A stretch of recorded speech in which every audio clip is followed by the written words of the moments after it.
যারাই বলবে ধর্মের সাথে রাজনীতির কোনো মিল নাই, আমি বলবো বেটা তুমি কাফের। কথা বলেন ঠিক কিনা? ইউসুফ আলাইহিস সালাম দেশ পরিচালনা করেছেন, উনি রাজনীতি করেন নাই? কথা বলেন না কেন? দাউদ আলাইহিস সালাম দেশ পরিচালনা করেছেন, সুলাইমান আলাইহিস সালাম দেশ পরিচালনা করেছেন, উনারা রাজনীতি করেন নাই?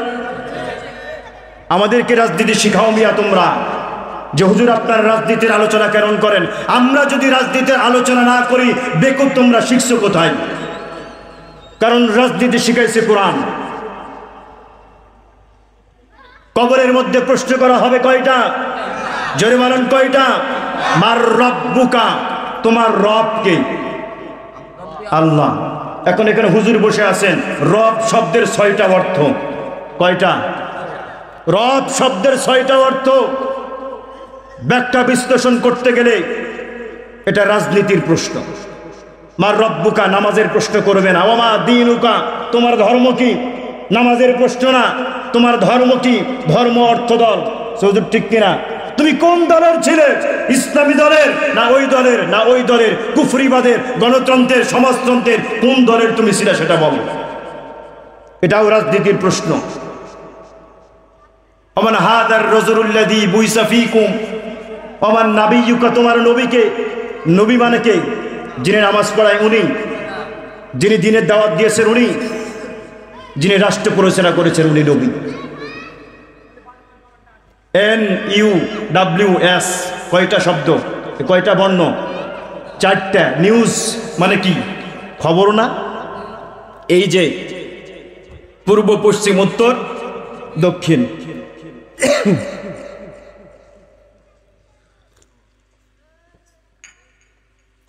যিনি পূর্ব, পশ্চিম, উত্তর, দক্ষিণ সারা বিশ্বের খবর দিয়েছেন উনি নবী মুহাম্মদুর রাসূলুল্লাহ।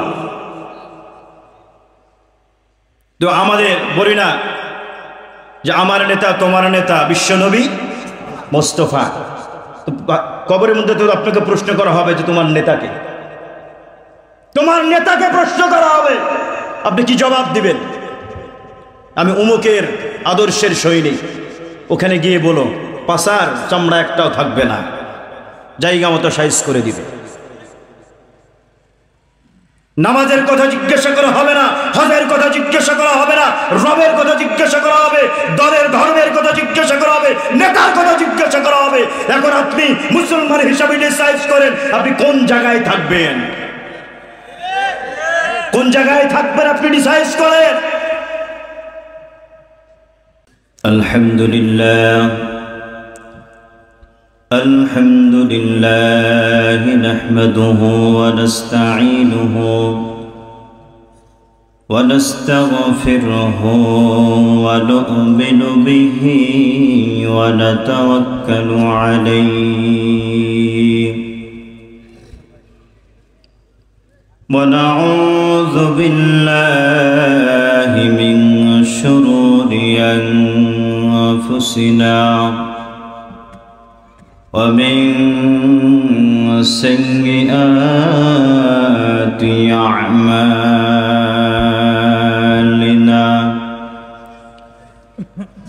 من يهده الله فلا مضل له ومن يضلله فلا هادي له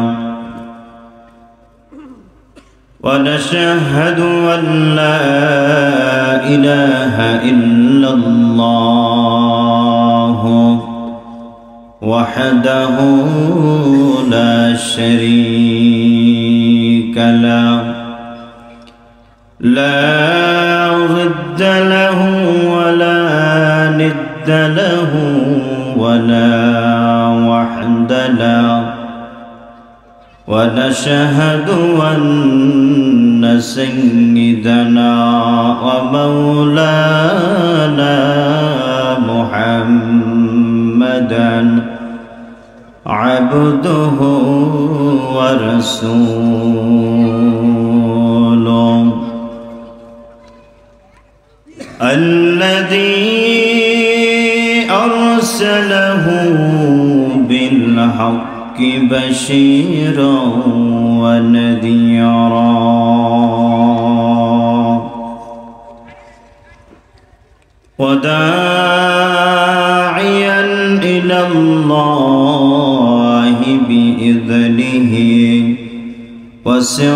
سراجا وقمرا منيرا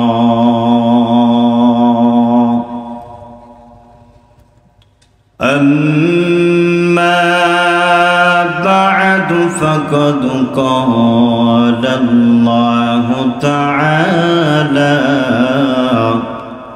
في كلامه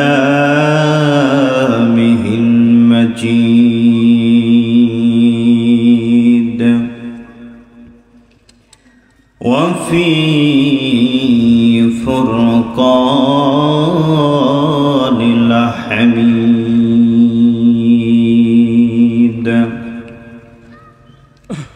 সকলেই আমার সহিত জবান খুলে তেলাওয়াত করুন আউযু বিল্লাহি মিনাশ শাইতানির রাজীম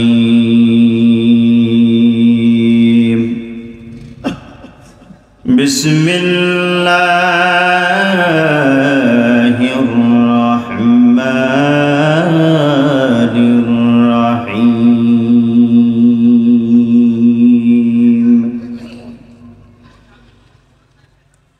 ইয়া আইয়ুহাল্লাযীনা আমানু ইসবিরু ওয়াসাবিরু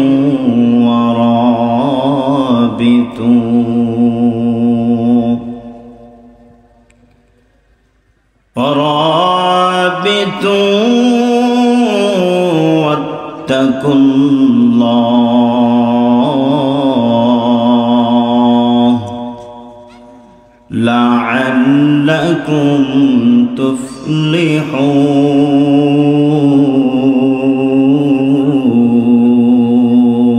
تفلحون وقال تعالى إن الله وملائكته يصلون على النبي يا أيها الذين آمنوا صلوا عليه وسلموا تسليما اللهم صل على سيدنا ونبينا وشفيعنا وحبيبنا ومولانا محمد صلى الله تعالى عليه وعلى آله وأصحابه وبارك وسلم سبحانك لا علم لنا إلا ما علمتنا إنك أنت العليم الحكيم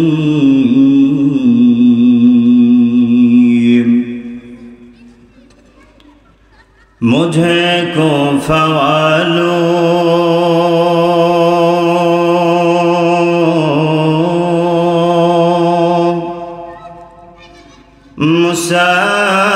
मुसाफिर न समझो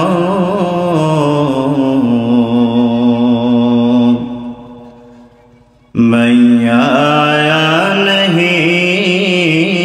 हूँ बुलाया गया हो मुझे मेहमा बना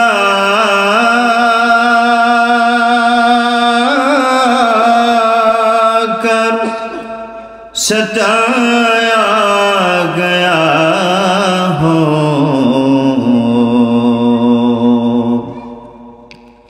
मैं रोया नहीं हो रुलाया गया हो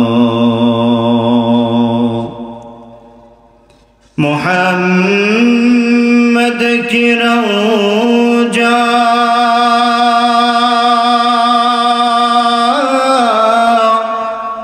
दिखा दे खुदाया, दिखा दे मुझे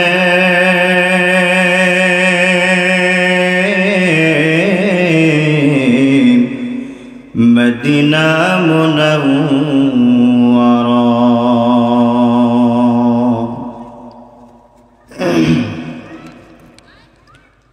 রাজশাহী জেলার তানোর থানার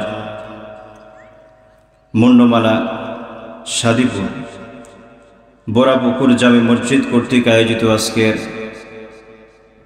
মহতি তাফসিরুল কোরআন মাহফিলের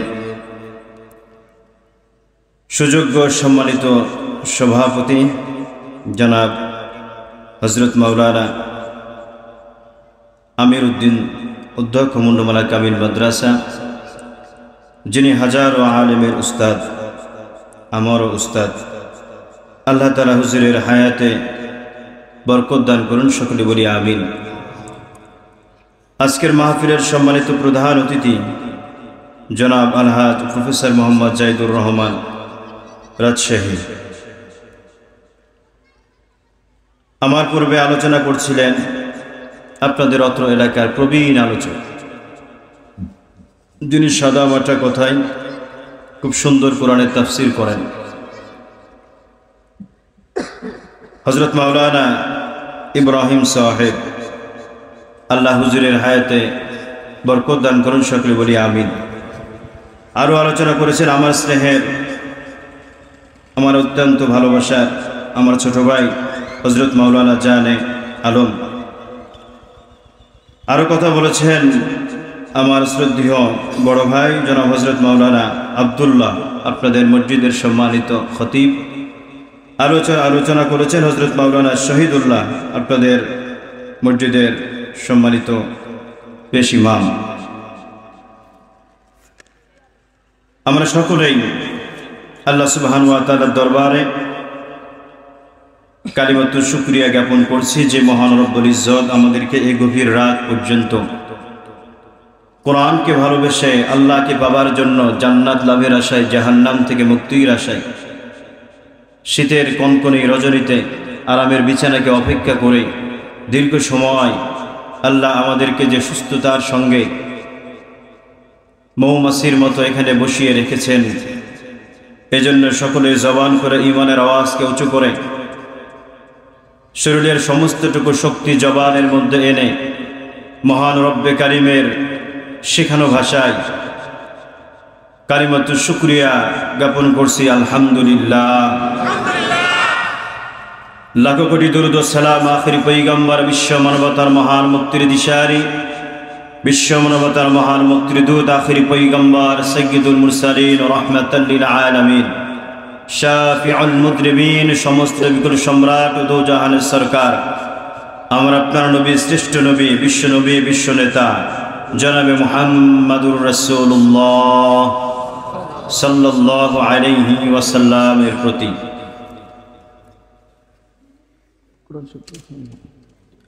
আপনারা সকলেই কেমন আছেন? আলহামদুলিল্লাহ, আপনাদের দোয়ায়, আল্লাহ তাআলার দয়ায় আমিও ভালো আছি। যিনি আমাদেরকে ভালো রাখলেন তিনি কে? আর একটু জবান করে মুসলমানের মতো ইমানদারের আওয়াজ দিয়ে বলি, তিনি কে? আপনারা সেই সন্ধ্যার প্রাক্কাল থেকে দীর্ঘ সময় আলোচনা শুনছেন। আলোচনা শুনতে শুনতে আপনারা মনে হয় বোর হয়ে গেছেন, দুর্বল হয়ে গেছেন।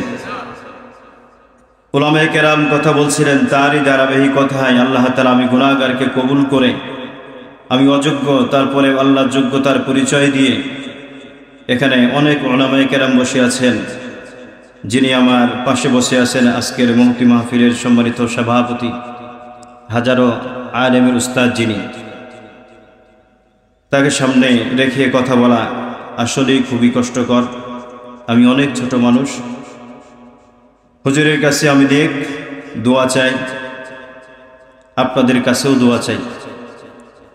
অল্প সময়, যেহেতু রাত্র গভীর অনেক হয়ে গেছে এবং শীতের রাত, এখন আরামের সময়। ওয়াজআলনাল লাইলা লিবাসা, এখন ঘুমানোর সময়। বিরক্ত আমি আপনাদেরকে করব না। অল্প সময়ে কিছু কথা আমি গুনাহগারের জবানে আল্লাহ যেন বের করেন, যে কথাগুলো বক্তা এবং শ্রোতা উভয়ের আমলের জন্য দরকার। সকলে বলি আমিন। তো যেটা বলতে চাচ্ছিলাম, আর কিছু অল্প সময়ে যদি কিছু কথা হয় কোরআন থেকে, হাদিস থেকে, বিশ্বনবীর জীবন রচিত থেকে শোনার মতো মন মানসিকতা আমাদের আছে তো ইনশাআল্লাহ। লিল্লাহে তাকবীর, লিল্লাহে তাকবীর, লিল্লাহে তাকবীর। আত্মবান আমরা মুসলমানেরা যতটাই আমরা নিভৃতে থাকি, মুসলমানদের অন্তর কিন্তু কখনো ঘুমন্ত থাকে না। কিতাবের মধ্যে আমরা পড়েছি একজন মানুষের দেহের কোন অঙ্গটা সবার পরে ঘুমায়? কে বলতে পারবেন? একজন মানুষের দেহের কোন অঙ্গ সবার শেষে ঘুমায়? চোখ। চোখ তো ঘুমায় সবার আগে। সবার শেষে ঘুমায় কান। সবার শেষে ঘুমায় কে? কান। দু চারজন বন্ধু একত্রে হয়তো কখনো ঘুমিয়েছেন, সবার জীবনে হয়েছে। আপনি চোখ বন্ধ করে আছেন, ওরা মনে করছে আপনি ঘুমিয়ে গেছেন, আপনাকে নিয়ে কোনো কথা বলছে, তখন আপনি বলেন এই আমি কিন্তু ঘুমাই নাই। তার মানে চোখ বন্ধ করছি, দেহ নিতর হয়ে পড়ে আছে, কিন্তু সজাগ কে? তাহলে সর্বশেষ ঘুমায় কে? কান। আবার যখন পবিত্র ফজরের আজান মুয়াজ্জিন সাহেব মসজিদের মিনারা থেকে দেয়, আসসালাতু খায়রুম মিনান নাওম, সর্বপ্রথম সজাগ হয় কে? সবাই বলেন। আলোচনা যতটুকু সময় হোক আমার সঙ্গে কথা বলা লাগবে। কারো চোখে ঘুম নাই তো? একটু হাত উঠান তো দেখি, নাড়াচাড়া দেন। মাশাআল্লাহ, সবাই জাগৃত বাকি। তাহলে দেহের সর্বপ্রথম সর্বশেষ যে ঘুমায় কোন অঙ্গ বলেন? সর্বপ্রথম যে জাগৃত হয় তার নামও কি? কান। তাহলে দেহের সবচাইতে যে অঙ্গটার ডিউটি বেশি সেটার নাম কি? কান। তাহলে আজকে যে কথাগুলো আমরা শুনব, যে আলোচকরা আলোচনা করেছেন আপনারা সবাই শুনেছেন, কান দিয়ে শুনেছেন। আমার আলোচনাও কান দিয়ে শুনবেন, তবে দিলের কান দিয়ে। কোন কান দিয়ে? দিলের কান দিয়ে একটু মনোযোগ দিয়ে কথাগুলো শুনবেন। তাফসির আমরা প্রতিনিয়ত শুনতেছি, আগামীকালকেও আপনাদের উত্তরপাড়ায় তাফসির হবে।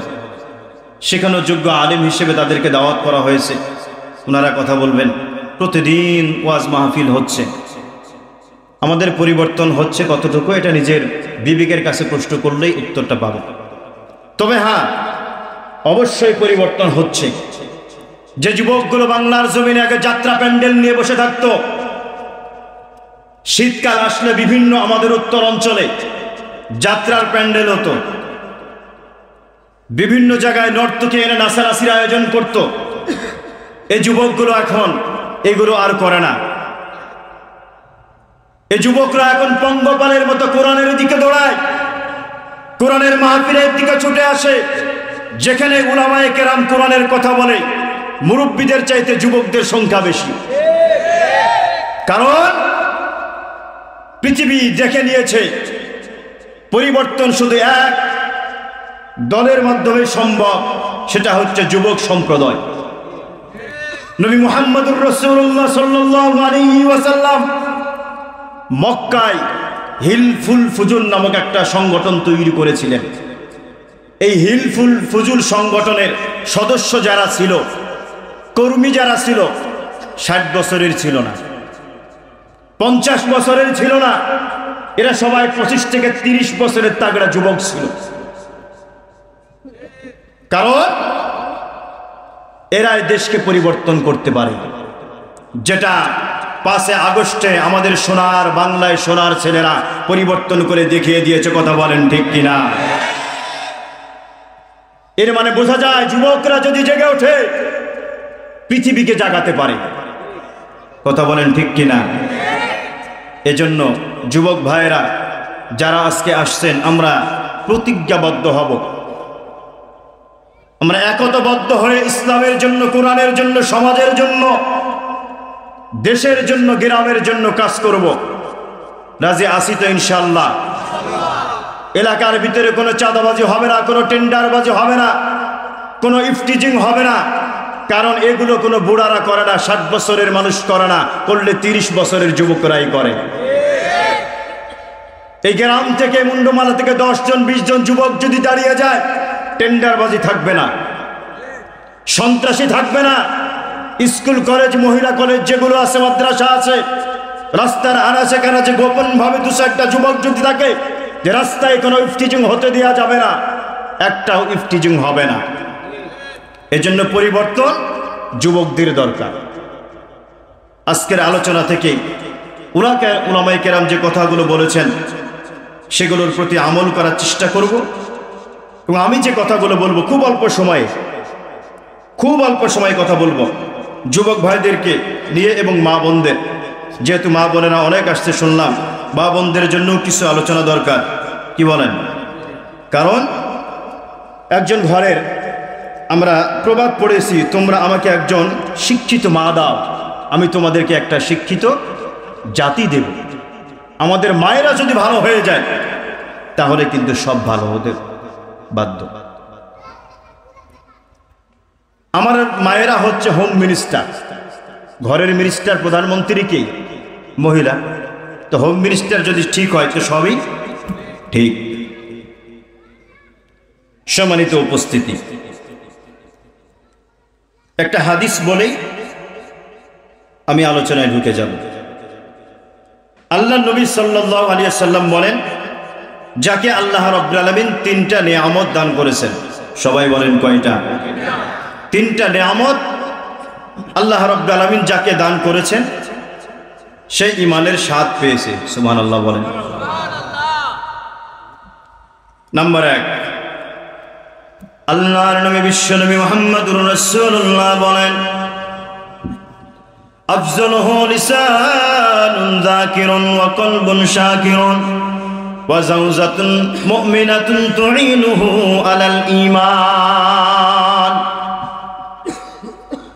নিয়ামত কয়টা? সবাই বলেন। পিছনের ভাইরা বলে কয়টা? আমল করা লাগবে, শিখা লাগবে। আমার প্রত্যেকটা পয়েন্ট মনে রাখবেন। 1 নম্বর, লিসানুন যাকিরুন। লিসান শব্দের অর্থ জিহ্বা। লিসান শব্দের অর্থ কি ভাই? জিহ্বা। এবার আসেন, পৃথিবীতে এমন কোন প্রাণী আছে যার জিহ্বা নাই? কথা বলেন না যে পৃথিবীতে এমন কোন প্রাণী আছে যার জিহ্বা নাই? জানা নাই? প্রত্যেকটা প্রাণীরই জিহ্বা আছে। জিহ্বা নাই এমন কোন প্রাণী নাই।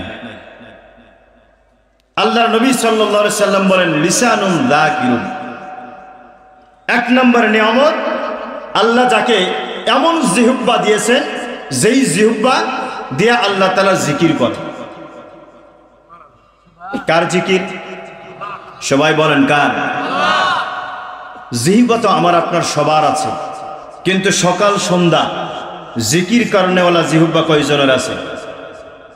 তালাশ করেন তো, যে সারাদিনে আমি কয়বার আল্লাহর জিকির করেছি, সারাদিনে সুবহানাল্লাহ, আলহামদুলিল্লাহ, আল্লাহু আকবার কয়বার জিকির করেছি। নবীজি সাল্লাল্লাহু আলাইহি ওয়াসাল্লাম বললেন, যাকে জিহ্বা দেয়া হয়েছে সবাইকে, কিন্তু সবার জিহ্বায় কিন্তু আল্লাহর জিকির থাকে না। হ্যাঁ, যার জিহ্বায় আল্লাহর জিকির থাকবে সে ঈমানের স্বাদ পাবে। সুবহানাল্লাহ। তাহলে জিকির করা দরকার কিনা? সূরা আল বাকারার মধ্যে আল্লাহ বলেন, ফাযকুরুনি আযকুরুকুম। এই আয়াতটা আমরা সকলেই জানি, কারণ প্রতিটা মসজিদের মেম্বারে ইমাম সাহেবরা জুমার দিনে পড়েন, ফাযকুরুনি আযকুরুকুম ওয়াশকুরু লাহ। সবাই দাঁড়ায় যায় নামাজের জন্য, সবার মুখস্থ। এখন আসেন আল্লাহ কি বলেন, ফাযকুরুনি আযকুরুকুম। একটু বোঝার জন্য চেষ্টা করেন। আল্লাহ বলছেন, তোমরা আমাকে স্মরণ করো, আমি তোমাদের স্মরণ করব। আয়াতের অর্থ বোঝার জন্য চেষ্টা করব। আল্লাহ কি বললেন? তোমরা আমাকে স্মরণ করো, আমি তোমাদের স্মরণ করব। নামাজ পড়তে বলেছেন কে? রোজা রাখতে বলেছেন কে? হজ করতে বলেছেন কে? যাকাত দিতে বলেছেন কে? কিন্তু আল্লাহ কোথাও এই কথা বলেন নাই, তুমি নামাজ পড়ো আমি তোমার জন্য নামাজ পড়ব, তুমি রোজা রাখো আমি তোমার জন্য রোজা রাখবো, তুমি যাকাত দাও আমি তোমার জন্য যাকাত দিব, তুমি হজ করো আমি তোমার জন্য হজ করব। কোথাও বলেছেন? কোন হুজুর আজ পর্যন্ত বলেছে এমন কথা? কিন্তু আয়াতে আল্লাহ কি বলছেন? ফাযকুরুনি।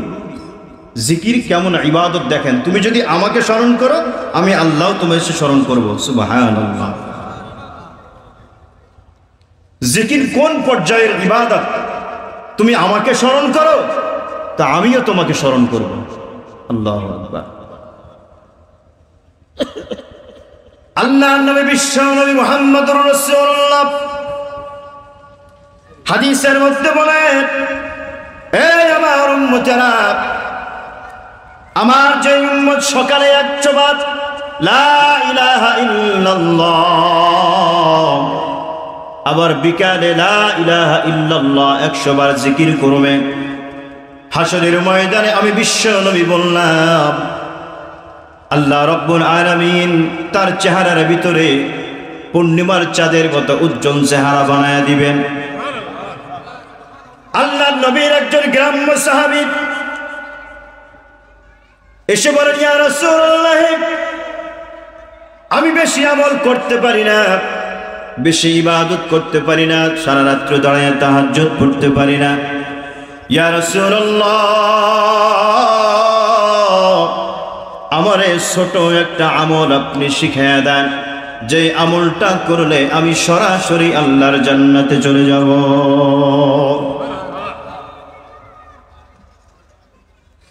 সারা রাত্র নামাজ পড়ার মতো কুওয়াত আমার নাই, দান করার মতো সামর্থ্য আমার নাই, যাকাত দেওয়ার মতো সামর্থ্য আমার নাই। আপনি আমাকে ছোট্ট সহজ কিছু আমল বলে দেন, যেটা করলে সরাসরি জান্নাতে চলে যাব। নবীজি মুহাম্মদুর রাসূলুল্লাহ বললেন, তুমি বেশি বেশি আল্লাহর জিকির করো। সুবহানাল্লাহ। কালকে বলেন, পৃথিবীর সবচাইতে সস্তা আমল হচ্ছে জিকির। পৃথিবীর সবচাইতে সস্তা আমল কি বলেন তো ভাই?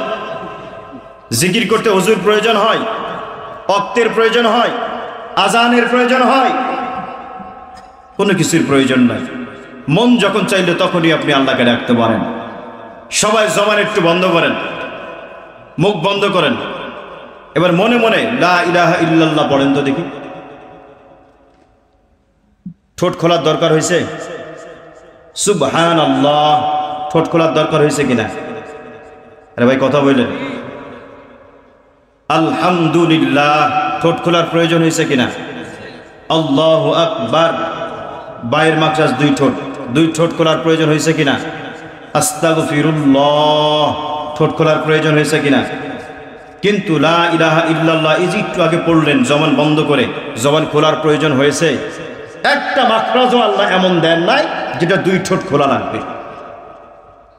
কারণ আল্লাহ বলেন, বান্দা সুবহানাল্লাহ বলতে তোমার 2 ঠোঁট খুলতেও যদি কষ্ট হয়, 2 ঠোঁট খোলা লাগবে না, তুমি ঠোঁট বন্ধ করে আমাকে ডাকো, লা ইলাহা ইল্লাল্লাহ।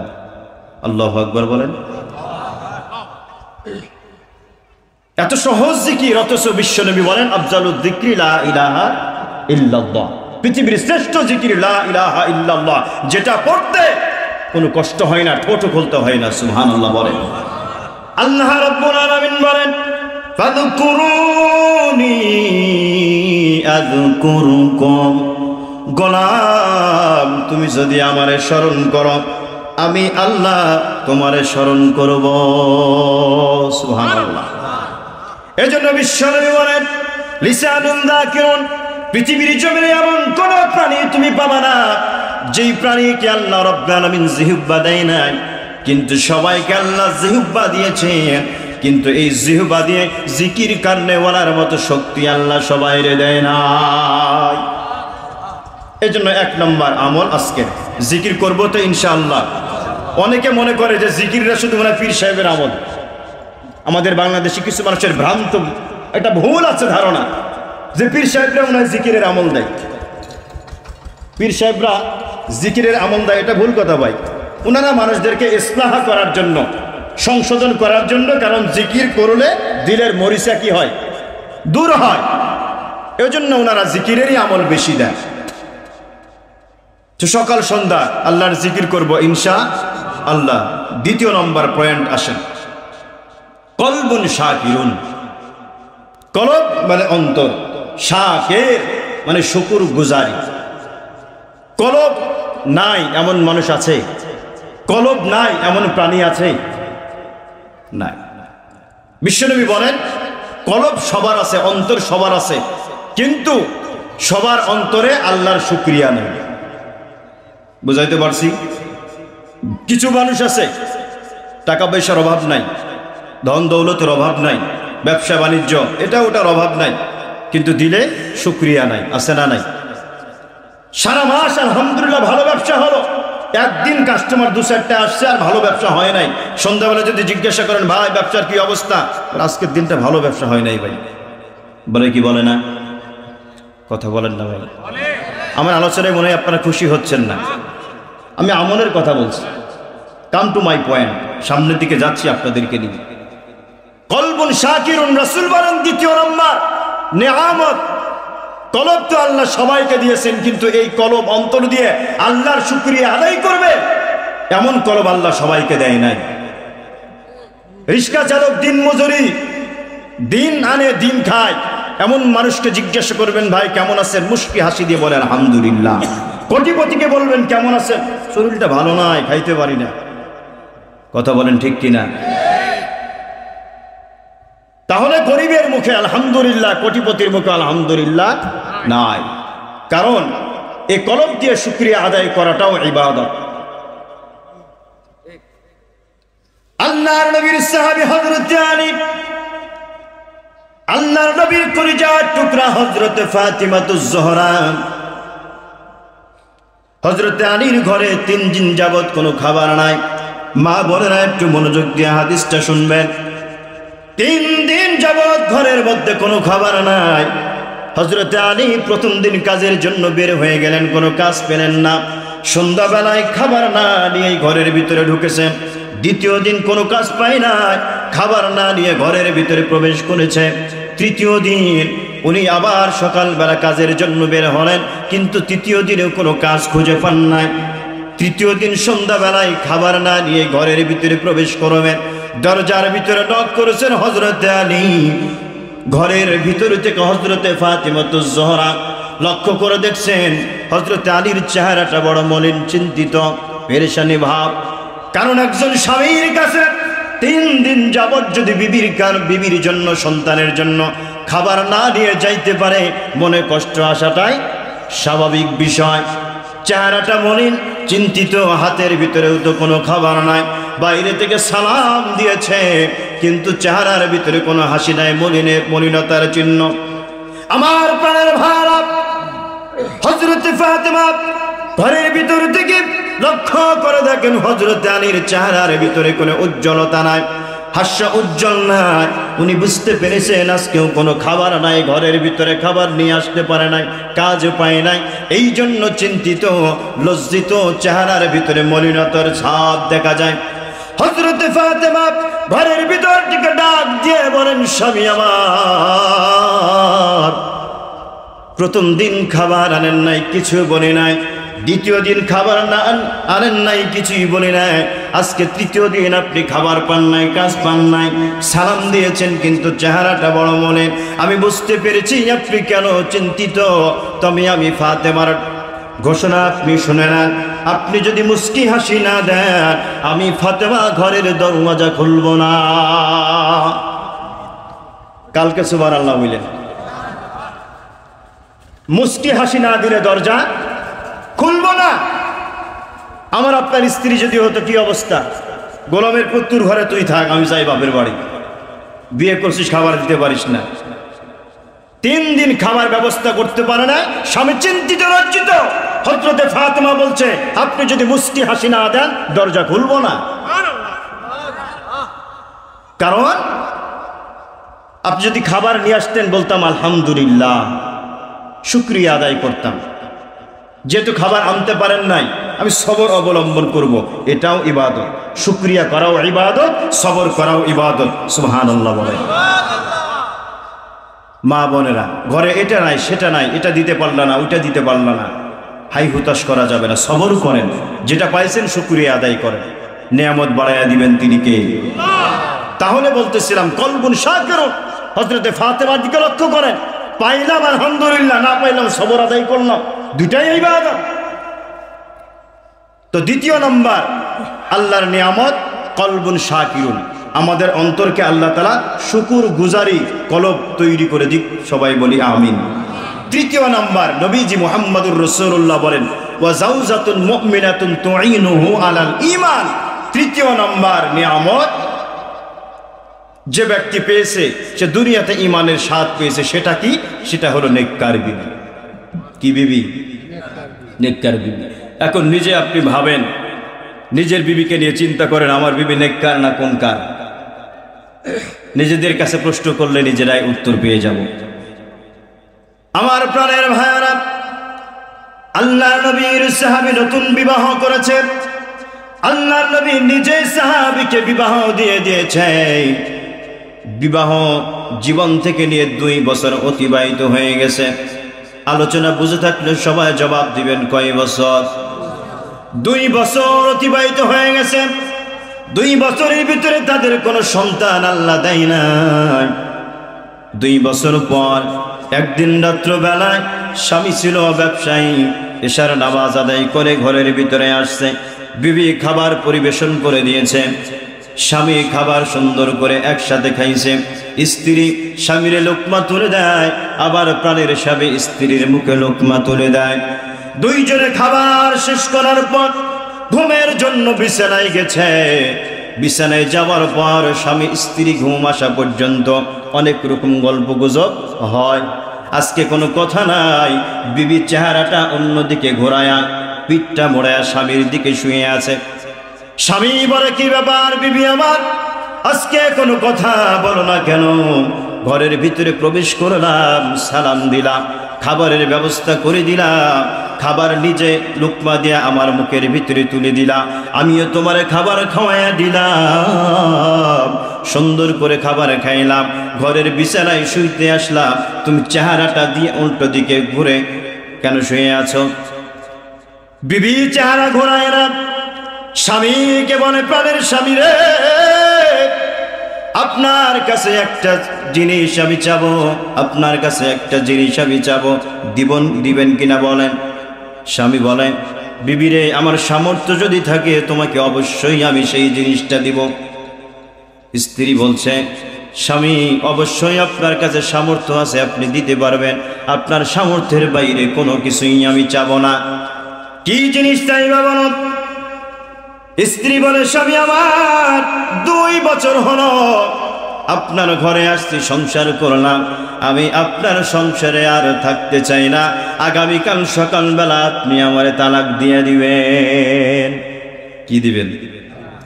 তালাক দেওয়ার ক্ষমতা স্বামীর আছে না নাই? আছে। সাধ্যের বাইরে চাবো না, আপনি আমাকে তালাক দিয়ে দিবেন।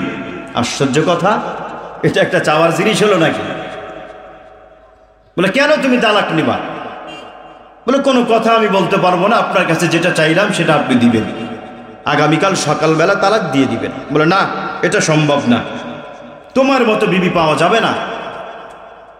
ঠিক আছে, তুমি যে তালাক নিবা, এই 2 বছরের মধ্যে কোনো দিন কি একবেলা তুমি আমার ঘরে না খেয়েছিলা? না, এমনটা কোনোদিন হয় নাই যে একবেলা না খেয়েছিলাম। এমনটা হয়েছে, তোমাকে আমি বস্ত্র দিতে পারি নাই, পোশাক দিতে পারি নাই, তোমার দেখাশোনা করতে পারি নাই, আমার ব্যবহারে কষ্ট পেয়েছো, আমি তোমাকে আঘাত করেছি। না, কোনো কিছুই আপনি করেন নাই, তাহলে কেন তালাক নিবা? বলে, আপনার কাছে তালাক চাইছি, আপনি তালাক দিবেন। স্বামীও নাছোড় বান্দা, না, তালাক দেওয়া যাবে না। রাত গভীর হয়ে গেছে, 2 জনে এই কথাটা নিয়ে তুমুল বিতর্ক। শেষ পর্যন্ত স্ত্রী বলছে, স্বামী আমার শোনেন, এখনো নবী মুহাম্মদুর রাসূলুল্লাহ জীবিত আছে, আগামীকাল সকালবেলা আমরা 2 জনে পয়গম্বরের দরবারে যাব। আল্লাহর নবী আমার কথাগুলো শোনার পরে যদি আপনাকে তালাক দিয়ে দিতে বলে, আপনি তালাক দিবেন কিনা বলেন? বলে, বিশ্ব নবী যদি বলে, আমি অবশ্যই তোমাকে তালাক দিব। আর বিবি শুনে রাখো, নবী যদি তোমারে আমার ঘরে আমার সংসারে থাকতে বলে, তাহলে কি তুমি থাকবা কিনা বলো? বলে নবী যদি আমাকে থাকতে বলে তাহলে আমি অবশ্যই আপনার ঘরে আপনার সংসারে থাকব। বলে ঠিক আছে, সকালবেলা আমরা দুইজন বিশ্ব নবীর কাছে যাব। আমার প্রাণের ভাইয়েরা, মা বোনেরা যারা আলোচনা শুনছেন, স্বামী স্ত্রী দাম্পত্য জীবনে কলহ ফাসাদ হয় কি হয় না? হয় কি না? আমার আপনার জীবনে যদি এমনটা হয়ে যায়, বাংলার জমিনে কোনো মানুষ আজ পর্যন্ত এমনটা দেখি নাই। ইমাম সাহেবের কাছে এইসব বিষয় নিয়ে গেছে মীমাংসার জন্য, আগে যাই মেম্বারের কাছে, মাতব্বরের কাছে, সমাজ প্রতিনিধির কাছে, চেয়ারম্যানের কাছে, বলে আমাদের সংসারে এই সমস্যা সমাধান করে দেয়। কোনো হুজুরের কাছে যায় না। হুজুরের কাছে তখন যায় তখন তালাক দিয়ে দেয়। ঠিক না ব্যাটি?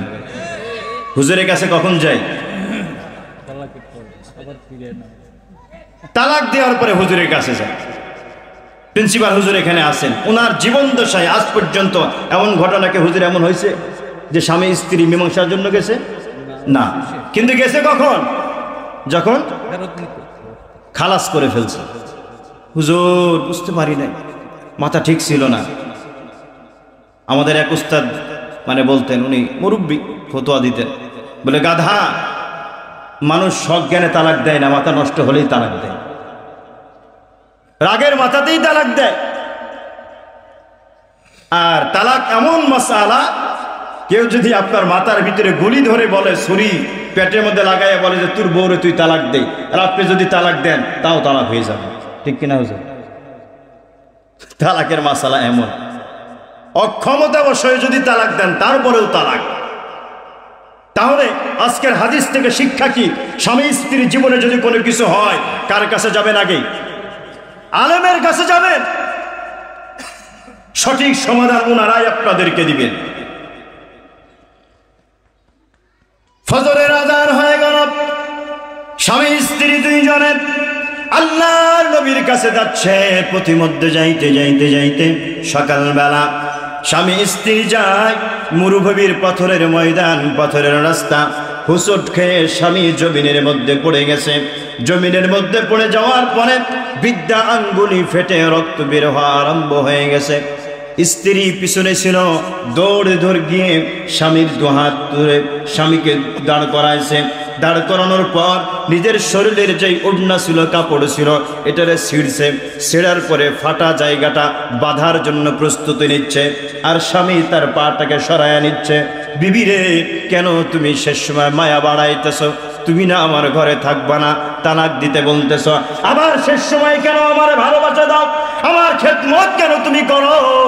বিবি বলে, স্বামী আমার, এখন পর্যন্ত কিন্তু আপনি আমারে তালাক দেন নাই, অতএব আমি আপনার স্ত্রী, আপনার খেদমত করা আমার জন্য ফরজ। এখন পর্যন্ত আপনার খেদমত করা আমার ফরজ। আপনি তো তালাক দেন নাই আমারে, তালাক তো পরে। বলে না, ওই সময় স্বাভাবিক একটু জিদ উঠাই ধর, স্বাভাবিক, তোমার খেদমত আমার লাগবে না, এ সময় আর মায়া বাড়ায় না, যেহেতু চলেই যাবা, এরকম স্মৃতি আর বাড়ানোর দরকার নাই। তো যা হোক, শেষ পর্যন্ত ক্ষত জায়গা বেঁধে দিয়েছেন কাপড় দিয়ে, নিজের শরীরের কাপড় ছিঁড়ে স্বামীকে সুন্দর করে বসাইছে। বসানোর পরে কিছুটা ক্লান্তি দূর হবার পর স্ত্রী স্বামীকে বলতেছে, স্বামী চলেন, নবীর দরবারে যাইতে হবে না, ঘরে ফিরে যাই। সুবহানাল্লাহ বলেন। এবার তো স্বামী তার মুড চেঞ্জ হয়েছে, বলে না আমি নবীর কাছে যাব। এখন স্ত্রী বলে না যাওয়া লাগবে না, স্বামী বলে যাব, স্ত্রী বলে যাওয়া লাগবে না, আমি আপনার ঘরেই থাকবো। তাহলে বলো, কেন তুমি তালাক চাইছিলা গত রাতে? কি জন্য তালাক চাইলা?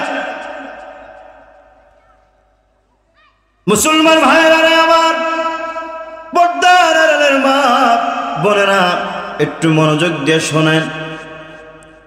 স্ত্রী স্বামীকে বলছেন, স্বামী রে,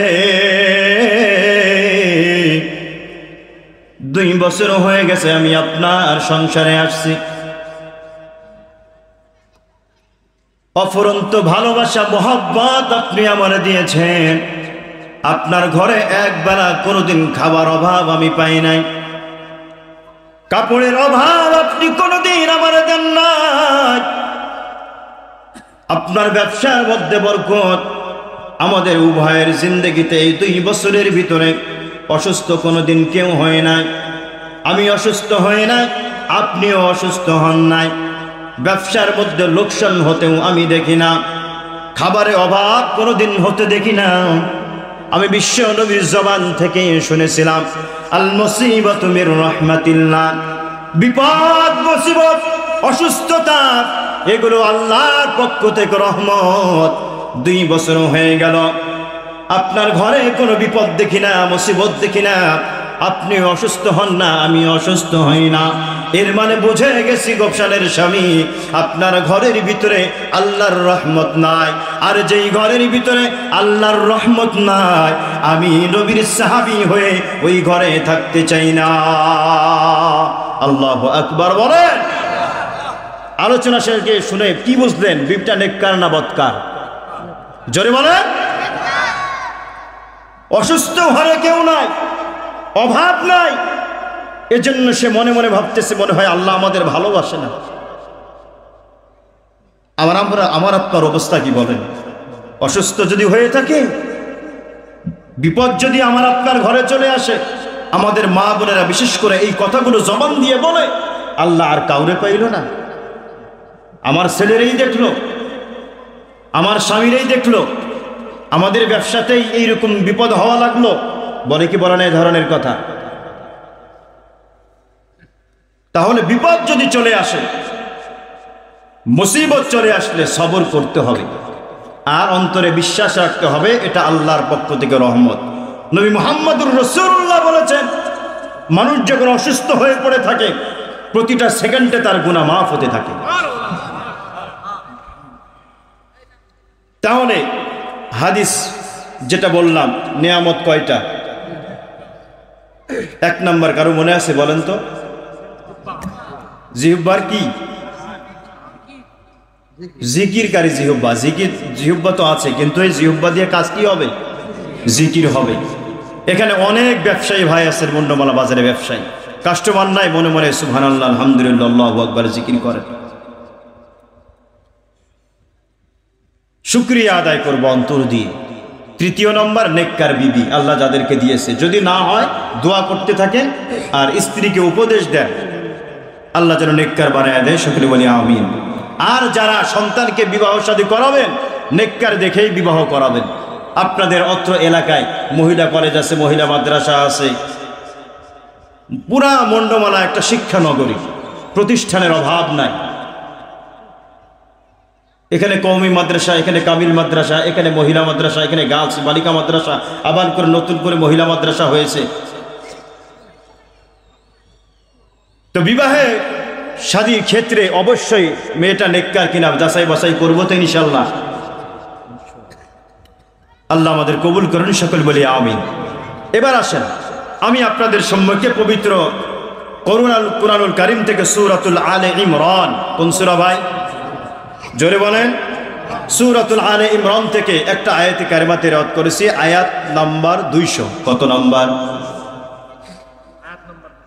এবং এটা সূরা আলে ইমরানের সর্বশেষ আয়াত। এই আয়াতের প্রথম অংশের একটু কথা বলে আলোচনা শেষ করে দেব ইনশাআল্লাহ। আল্লাহ রাব্বুল আলামিন আয়াতের মধ্যে বলেন, ইয়া আইয়ুহাল্লাযীনা আমানুসবিরু। কোরআনে আল্লাহ রাব্বুল আলামিন বিভিন্ন জায়গায় বিভিন্ন শব্দ ব্যবহার করে মানুষদেরকে আল্লাহ নসিহত করেছেন। কোথাও আল্লাহ বলেছেন ইয়া আইয়ুহান নাস, হে মানুষ সকল। মানুষ সকলের মধ্যে মুসলমান আছে, বেদিনরাও আছে। এবার জবাব দিবেন, ইয়া আইয়ুহাল্লাযীনা আমানু, হে ঈমানদারেরা। ঈমানদারেরা, এই জায়গার মধ্যে বেঈমানরা আছে? নাই। তার মানে আল্লাহ তাআলা এই জায়গায় ঈমানদারদেরকে স্পেশাল ভাবে ডাক দিয়েছেন। সুবহানাল্লাহ বলেন। ঈমানদারদেরকে আল্লাহ তাআলা স্পেশাল ভাবে ডাক দিয়েছেন, ইয়া আইয়ুহাল্লাযীনা আমানু, হে আমার ঈমানদার বান্দা বান্দীরা। এখানে ইহুদি খ্রিস্টানদেরকে আল্লাহ ডাক দেয় নাই, শুধু ঈমানদার মুসলমানদেরকে আল্লাহ ডাক দিয়েছেন। ডাক দিয়ে আল্লাহ কি বলেন? ইসবিরু, তোমরা সবর অবলম্বন করো। সবর অবলম্বন করো। সবর করা এটা ইবাদত। সবর করা এটা কি ভাই বলেন? ইবাদত। আল্লাহ কুরআনুল কারীমের মধ্যে সূরা আল বাকারার মধ্যে বলেছেন ওয়াস্তাঈনু বিস-সাবরি ওয়াস-সালাহ। নামাজ আদায় করো কিসের মাধ্যমে? কিসের মাধ্যমে? সবরের মাধ্যমে। সবর এটা আরবি শব্দ, বাংলা হচ্ছে ধৈর্য। বাংলা কি? ধৈর্য। এবার আসেন, মুফাসসিরিনে কেরাম বলেন সবর 3 প্রকার। সবর কয় প্রকার? এই 3 প্রকার বলে আলোচনা শেষ করে দেব।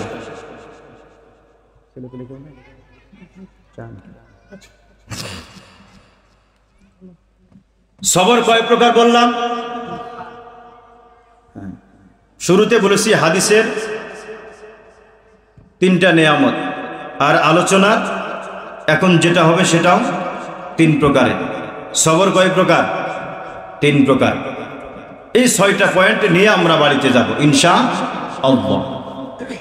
মুফাসসিরিনে কেরাম বলেন দুনিয়ার মানুষ সবর হলো 3 প্রকার। 3 জায়গার ভিতরে সবর করা লাগবে। নাম্বার 1, সবর আলা তাআত, ইবাদতের মধ্যে সবর করা লাগবে। কার মধ্যে? নামাজের মধ্যে সবর, রোজার মধ্যে সবর, কোরআন তেলাওয়াতের সবর, জিকিরের মধ্যে সবর। যত ইবাদত আছে ওই ইবাদতের মধ্যে সবরের সঙ্গে ইবাদত করা লাগবে। রোজা আমি আপনি যে সামনে আর 1 মাস পরে রমজান চলে আসতেছে, একজন মুমিন সর্বোচ্চ ধৈর্যের পরীক্ষা দেয় রমজান মাসে। 13 ঘন্টা, 14 ঘন্টা, 15 ঘন্টা পর্যন্ত না খেয়ে থাকা, কত লম্বা সময় সবরের পরিচয়। কিন্তু ওই মানুষটা নামাজের পর সবর করতে পারে না। নামাজের পর সুবহানাল্লাহ, আলহামদুলিল্লাহ, আল্লাহু আকবার তাসবিহ পড়া লাগে কি লাগে না? এই কথা বলবেন সবাই। তাসবিহ আদায় করা লাগে কি না? নামাজের পরে দেখবেন আমাদের মুসল্লি ভাইয়েরা 3 তাসবিহ, সুবহানাল্লাহ, সুবহানাল্লাহ, সুবহানাল্লাহ, আলহামদুলিল্লাহ, আলহামদুলিল্লাহ, আলহামদুলিল্লাহ, আল্লাহু আকবার, আল্লাহু আকবার, আল্লাহু আকবার। দ্রুত আছে না নাই? সুবহানাল্লাহ স্পষ্ট শব্দ মাত্রা সহকারে আদায় হলো। সুবহানাল্লাহ, সুবহানাল্লাহ সহিভাবে আদায় হয়েছে। এটার মধ্যে সবর হলো, বুঝাইতে পারতেছি না মনে হয়। এই জিকিরে সবর আছে। সুবহানাল্লাহ, সুবহানাল্লাহ, সুবহানাল্লাহ, এটার মধ্যে সবর আছে না নাই? আছে। রুকুর মধ্যে সর্বনিম্ন কয়বার? 3 বার। আমাদের কিছু মুসল্লিদের অবস্থা হলো মুরগি, হাঁস মুরগি যেভাবে ঠোকর দিয়ে খাবার দেয়, খায়, ঠিক ওই রকম কিছু মুসল্লি আছে সেজদা আর রুকুর অবস্থা ঠিক এই রকম মুরগি, হাঁস মুরগির মধ্যে ঠুকাইতে থাকে। 3 বার তাসবিহ কখন আদায় করে সে? অথচ আল্লাহ বলেন কি ওয়াস্তাঈনু বিস-সাবরি ওয়াস-সালাহ, সবরের সাথে নামাজ আদায় করো। সূরাতুল মুমিনুনের মধ্যে আল্লাহ তাআলা মুমিনদের 10টা গুণ বর্ণনা করেছেন। 1 নম্বরে আল্লাহ মুমিনদের গুণ বর্ণনা করেছেন কি আল্লাযীনা হুম ফি সালাতিহিম খাশিউন, যারা মুমিন তারা খুশু খুজুর সাথে, সবরের সাথে, একাগ্রতার সঙ্গে নামাজ আদায় করবে। আপনার ব্যবসা আছে, দোকানদারি আছে, 10 মিনিট 15 মিনিট আল্লাহর জন্য বরাদ্দ। এই 15 মিনিট ধ্যান, খেয়াল, মনোযোগ সহকারে একটু ধীরস্থিরভাবে নামাজ পড়ি। নামাজ তো পড়লাম, যদি সবরওয়ালা নামাজ না হয় আল্লাহ কবুল করবে না। হাদিসের মধ্যে বলা হয়েছে আল্লাহ রাব্বুল আলামিন নামাজীদের নামাজকে 10 প্রকারে বিভক্ত করে। কয় প্রকারে? 10 প্রকারে বিভক্ত করে। এটা 1 নম্বরের, এটা 2 নম্বরের, এটা 3 নম্বরের। 10 নম্বরের পরে যার নামাজ, ফেরেশতারা যে আল্লাহ রাব্বুল আলামিন বলেন যে তার নামাজটারে সুন্দর করে একটা পুটলা বাঁধে তার মুখের মধ্যে ফুঁড়ে মারো। নাউজুবিল্লাহ বলেন। আমি মোল্লার বানানো কথা না, নবী মুহাম্মদুর রাসূলুল্লাহর কথা। তাহলে ইবাদতের মধ্যে সবর করব ইনশাআল্লাহ। জিকির যতটুকু করি সবরের সাথে স্পষ্ট উচ্চারণ করব। অনেকেই মনে করি আজকে বলে আমি 1000 বার জিকির করছি। 1000-এর অবস্থা যদি দেখেন আপনি, একবারেরও সওয়াব পাবেন না। অথচ আপনি যদি সকাল সন্ধ্যায় 100 বার আলহামদুলিল্লাহ, সুবহানাল্লাহ, আল্লাহু আকবার আদায় করেন, আপনার 1000-এর দরকার তো নাই। আদওয়া মুহাওয়াইন কল্লা আহাব্বুল ল, হাদিসের মধ্যে আসছে যেটা সব সময় করা হয় এবং অল্প হয়, ওটাই আল্লাহ কবুল করেন। সুবহানাল্লাহ বলেন। প্রাণের ভাইরা আমার, তাহলে 1 নম্বর সবর হবে ইবাদতের মধ্যে। কার মধ্যে? জোরে বলেন। ইবাদতের মধ্যে 1 নম্বর সবর। দ্বিতীয় নম্বর হলো সবরু আলাল বালায়া। মুসিবত যখন চলে আসবে, মুসিবতে পড়লে সবর অবলম্বন করা লাগবে। হযরত আইয়ুব আলাইহিস সালামকে আল্লাহ রাব্বুল আলামিন 18 বছর যাবত অসুস্থতা দিয়ে রেখেছিলেন। 1 সেকেন্ডের জন্য আল্লাহর নাশুকরিয়া আদায় করে নাই। করেছে? ঘটনা আমরা সবাই জানি। হযরত ইউনূস আলাইহিস সালামকে আল্লাহ মাছের পেটের ভিতরে দিয়েছিলেন। একটা হলো সমুদ্রের অন্ধকার, আরেকটা হলো মাছের পেটের অন্ধকার। কোরআনের মধ্যে 2 অন্ধকারের কথা বর্ণনা করা হয়েছে। ওই মাছের পেটের ভিতরে ঢোকার পরে হযরতে ইউনূস পয়গম্বর আল্লাহকে ডাক দিয়েছেন, লা ইলাহা ইল্লা আনতা সুবহানাকা ইন্নী কুনতু মিনাজ জালিমিন। আল্লাহ জিব্রাইলকে বলে, কি রে জিব্রাইল, এটা আমার ইউনূসের কণ্ঠ না? বলে, হ্যাঁ আপনার ইউনূসের কণ্ঠ। বলে, আমার ইউনূস কোথায়? বলে, আমি জিব্রাইলের চাইতে আপনি ভালো করে খবর জানেন, আপনার ইউনূস কোথায়? আমার ইউনূস এতটা মুসিবতের মধ্যে থাকার পর ধৈর্য হারায় নাই, আমি আল্লাহরে বলে নাই, যা জিবরিল যা, জলদি করে আমার ইউনূসরে বিপদ মুক্ত করে দে। একবার পড়ছিল। কয়বার ভাই? একবার। আমাদের বাংলাদেশে দেখবেন বিভিন্ন জায়গার ভিতরে খতমে ইউনূস আছে না নাই? হুজুর আছে না নাই? এতবার খতমে ইউনূস আদায় করা হয়। উনি একবার পড়ে বিপদ থেকে মুক্তি পেয়েছেন, আমরা লাখবার পড়ে পাই না। বুঝাইতে পারি নাই মনে হয়। আমরা আমল বানায় এনেছি এত লাখবার পড়তে হবে। হৌর মিয়া, ওই যে একটা কথা আছে না, ডাকার মতো ডাকলে খোদা কেমনে শোনে না। উনি তো একবার ডাকছেন, একবার ডেকে আল্লাহরে পাইছেন। আমরা খতমে ইউনূসের সংখ্যা বাড়াইছি, তারপরেও আমাদের আশা পূরণ হয় না, দোয়া কবুল হয় না। তার মানে কি আমাদের ডাকার মধ্যে উনার ডাকার মতো একাগ্রতা নাই, সেই ইশক মহাব্বত নাই। উনি একবার ডেকেই পাইছেন, আমরা লাখবার ডেকেও হয় না। তো মুসিবত আসলে কি করব? সবর অবলম্বন করব। তৃতীয় নম্বর সবর আলাল মাআসি। গুনার কাজে সবর অবলম্বন করা। গুনার কাজ সামনে চলে আসবে, কিন্তু গুনাহ করা যাবে না, সেখানে সবর অবলম্বন করা লাগবে। কারণ হলো দুনিয়ার জমিনে গুনার কাজ যখন চলে আসে, এই গুনার কাজটাকে শয়তান বিভিন্ন রকম সুন্দরভাবে আমার আপনার সামনে উপস্থাপন করে, এটার একটা স্বাদ বের করে দেয়। গুনাহ করতে মজা লাগে কি লাগে না? লাগে না? গুনাহ করার স্বাভাবিক অবস্থায় কিছুটা মজা পাওয়া যায়, কিন্তু ওই গুনাহটা যখন হয়ে যায় দেখবেন মনে হবে পৃথিবীর চাইতে নিকৃষ্ট কাজ এটা আর হতে পারে না। মনের ভিতরে একটা অনুতপ্ত আছে, দূর কি করলাম আমি, এটা একটা কাজ বলে কি বলে না? তাহলে শুরুতে শয়তান এটার প্রতি এত স্বাদ দিয়ে আপনার সামনে উপস্থাপন করে, আমরা এটা করে ফেলি। করা যখন হয়ে যায় শয়তান চলে যায়, স্বাদটাকে নিয়ে চলে যায়, তখন আসলটা বের হয়ে যায়।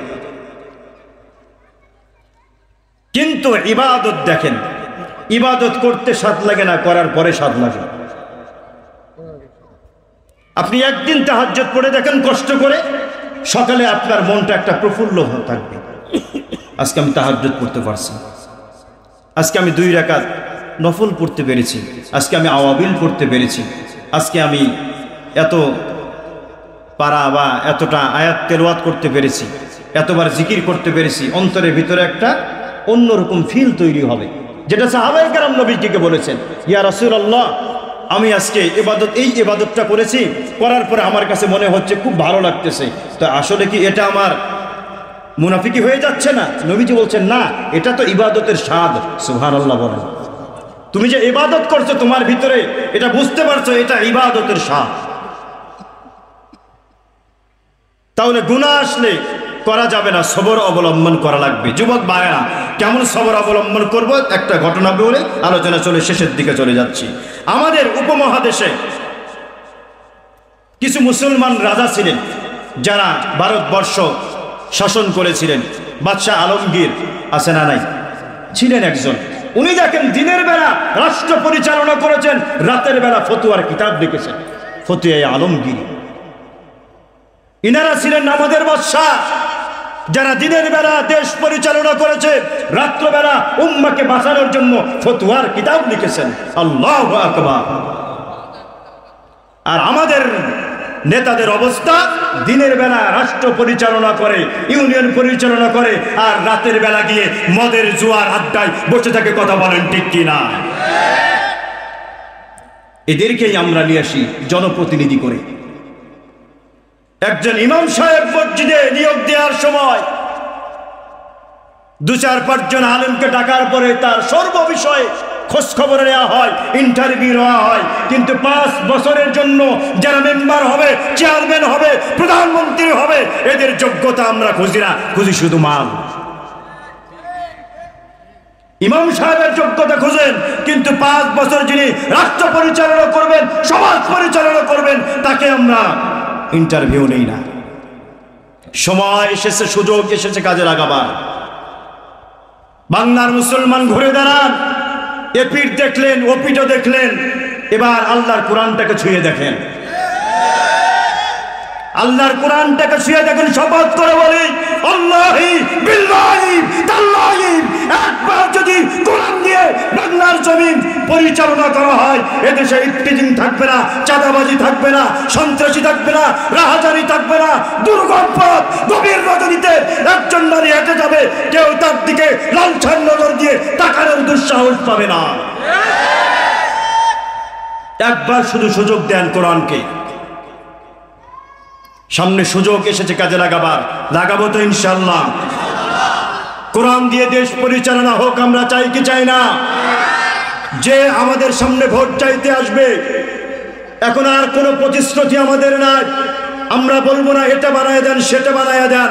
আমাদের একটাই দাবি, সংসদে নামাজ কায়েম করা লাগবে। নামাজ যদি সমাজে প্রতিষ্ঠিত হয়ে যায়, সংসদ থেকে যদি নামাজের হুকুম চলে আসে, প্রতিটা নামাজ পড়তে বাধ্য। যেমন সৌদি আরবে নিয়ম করা আছে, আজান হয়ে যাবে, দোকান খোলা থাকবে, মসজিদ ভরপুর হয়ে যাবে। আর আমাদের আশ্চর্য, এমন একটা দেশ পাইছি, মসজিদের দরজা খুলে রাখা যায় না, মাইক চুরি করে নিয়ে চলে যায়, মেশিন চুরি করে নিয়ে চলে যায়, জুতা পর্যন্ত নিয়ে যায়। কথা বলেন ঠিক না ব্যাঠি? একটা চরকে যদি ধরে মুন্ডমালা বাজারের ভিতরে চৌরাস্তায় দাঁড় করিয়ে চুরির যে বিধান দেয়া আছে, হাত কেটে দাও, যদি একটা করা হয়, কোন চোরের বাবার দুঃশব্দ নয় চুরি করা।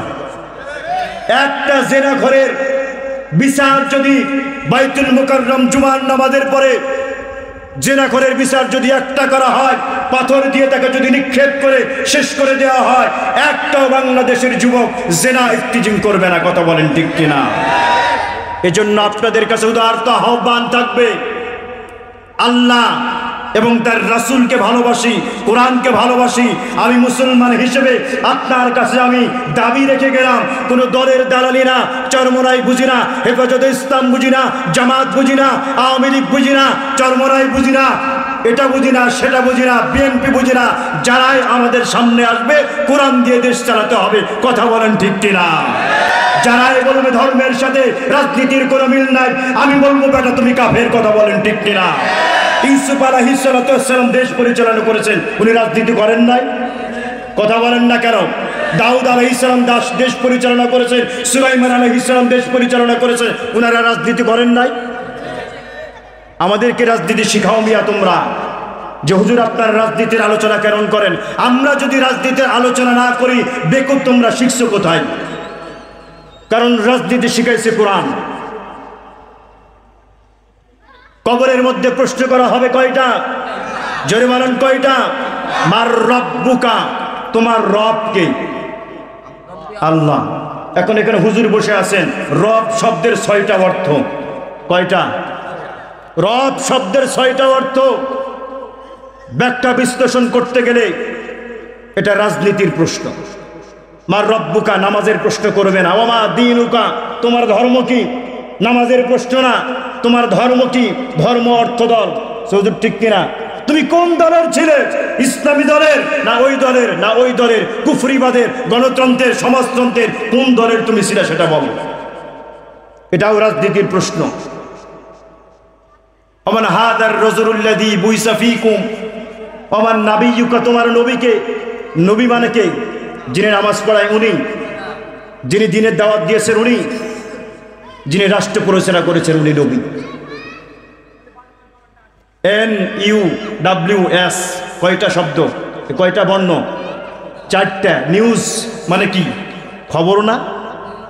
এই যে পূর্ব, পশ্চিম, উত্তর, দক্ষিণ,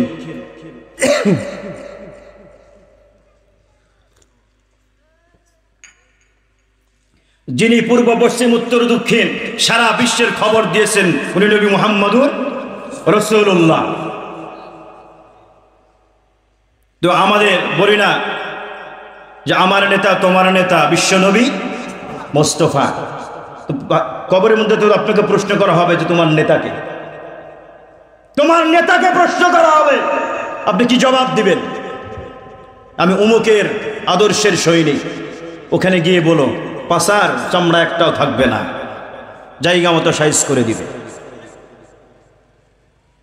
নামাজের কথা জিজ্ঞাসা করা হবে না, হজের কথা জিজ্ঞাসা করা হবে না, রবের কথা জিজ্ঞাসা করা হবে, দলের ধর্মের কথা জিজ্ঞাসা করা হবে, নেতার কথা জিজ্ঞাসা করা হবে। এখন আপনি মুসলমান হিসাবে ডিসাইড করেন আপনি কোন জায়গায় থাকবেন, কোন জায়গায় থাকবেন আপনি ডিসাইড করেন। কতজন কত রকম কথা, সবশেষে আমরা দেখি তাদের মুখ দিয়ে শুধু কুফরি, কুফরিবাদ। মাথায় টুপি দিক আর শরীরে পাঞ্জাবি পড়ুক, যাই করুক না কেন, অমুক দলের সাথে অমুক হুজুরের সাথে একতাবদ্ধ হয়ে মিলে যাওয়ার জন্য কত রকম কার্যকলাপ, কিন্তু বক্তৃতা দিতে গিয়ে হুঁশ থাকে না, অর্থাৎ অন্তরে যেটা আসে সেটাই তো বের হবে, অন্তরে যেটা সেটাই তো বের হবে। আল্লাহ সেটাই করে দিচ্ছেন।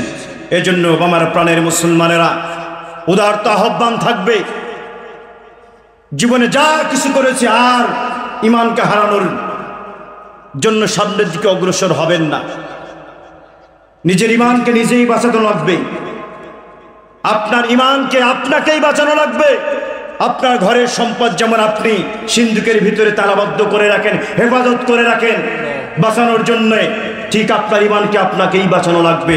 হুঁশিয়ার করবে উলামায়ে কেরাম, নাযীরান ওয়া বাশীরা, তারা শুধু সতর্ক করে দিবে, আপনাকেই বাঁচানো লাগবে। ডাক্তারের কাছে গেলে রোগ নির্ণয় করে দেয়, ওষুধ দিয়ে দেয়, 3 বেলা ডাক্তার ওষুধ খাইয়ে দেয় না আপনাকে, খাইয়ে দেয়, বলে খাবেন আপনি, যদি বাঁচতে চান খান। উলামায়ে কেরাম আপনাকে পথ বানিয়ে দিবে, বাতিয়ে দিবে, দেখিয়ে দিবে, বুঝিয়ে দিবে। যদি ইমানকে বাঁচাতে চান এইভাবে চলতে হবে, জান্নাত পেতে হলে এইভাবে চলতে হবে। ওটা আপনার দায়িত্ব, হুজুরের দায়িত্ব না।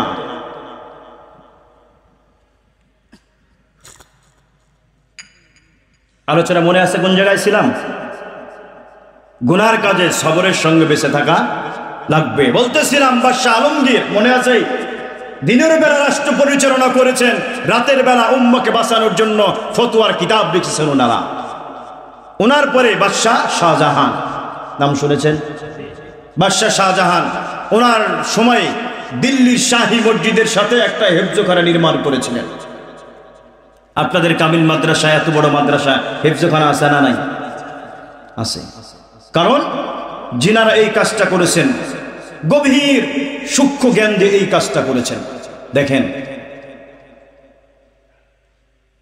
এই মাদ্রাসাগুলো যিনারা করেছেন, পাশে আপনাদের কওমি মাদ্রাসা, ওখানে আবাসিক, সবসময় কোরআন হাদিসের দর্স, এখানে আলিয়া মাদ্রাসা, বাচ্চারা আসে পড়ে চলে যায়, কিন্তু একটা হেফজখানা রেখে দিয়েছে, এখানে সব সময় কোরআনের গুনগুন গুনগুন আওয়াজ হতেই থাকে। সুবহানাল্লাহ বলেন।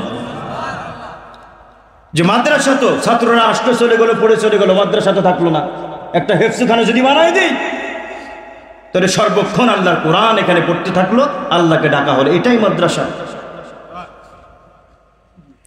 আমার প্রাণের ভাইয়েরা, বাদশাহ শাহজাহান একটা হেফজখানা বানালেন। আজ পর্যন্ত দিল্লির শাহী মসজিদের সাথে সেই হেফজখানাটা আছে। বাদশাহ শাহজাহানের ঘরের ভিতরে একজন হাফেজ সাহেব উনি জাগির রাখছিলেন। জাগির বুঝেন তো? এই কোরআনের হাফেজ তার ঘরে যে দাসীগুলো থাকতো, কাজের লোক যেইগুলো থাকতো, তার ঘরে ছোট ছোট বাচ্চা যেইগুলো থাকতো, সকালবেলা তাদেরকে আল্লাহর কোরআন শিক্ষা দিত। সুবহানাল্লাহ বলেন। আমার প্রাণের ভাইরা, একদিন রাত্রবেলা প্রাসাদের ভিতরে ডাকাত ঢুকেছে, ডাকাত চুরি করার জন্য। হাফেজ সাহেব হুজুর তখন পর্যন্ত ঘুমায় নাই। রাত্রবেলায় তাহাজ্জুদের নামাজ পড়ার জন্য যাই নামাজে দাঁড়িয়ে তাহাজ্জুদের নামাজ আদায় করতেছে, আল্লাহর কোরআন তেলাওয়াত করছে নামাজের ভিতরে। ডাকাত ঘরের ভিতরে প্রবেশ করেছে, একটা ঘর দুইটা ঘর করে সামনের দিকে যায়। বাদশার মেয়েও ছিল যুবতী, একজন কন্যা, 18 বছরের একজন যুবতী কন্যা বাদশার ছিল। এই বাদশার কন্যা ছিল বড় দিনদার নেককারিনী মহিলা। এই যুবতী কন্যা তাহাজ্জুদের নামাজ আদায় করতেছে। নামাজ পড়ার পর উনি লক্ষ্য করলেন, বুঝতে পারলেন ঘরের ভিতরে মানুষ ঢুকেছে। ভালো করে বুঝলেন এরা ঘরের কোনো মানুষ না, বাইরের মানুষ ডাকাতি করার জন্য ঢুকছে। এবার বাদশার মেয়ে মনে মনে বলে, ভাবলো আমার বাবার ঘরের ভিতরে, প্রাসাদের ভিতরে যত সম্পদ আছে সবচাইতে দামি সম্পদ হলো আমার ইজ্জত। ঠিক না ভাই? ঠিক। একজন নারীর কাছে সবচাইতে দামি কি বলেন না ভাই? ইজ্জত। বাদশার মেয়ে মনে মনে ভাবলো, আমার কাছে সবচাইতে দামি জিনিস হলো আমার ইজ্জত।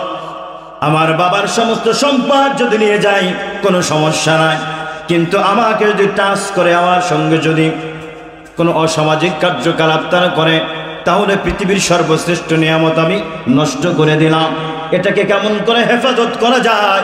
এই জন্য ঘর থেকে বের হয়ে গেছে বাদশার মেয়ে। এই ঘরে সেই ঘরের প্রত্যেকটা ঘরের দরজা বন্ধ।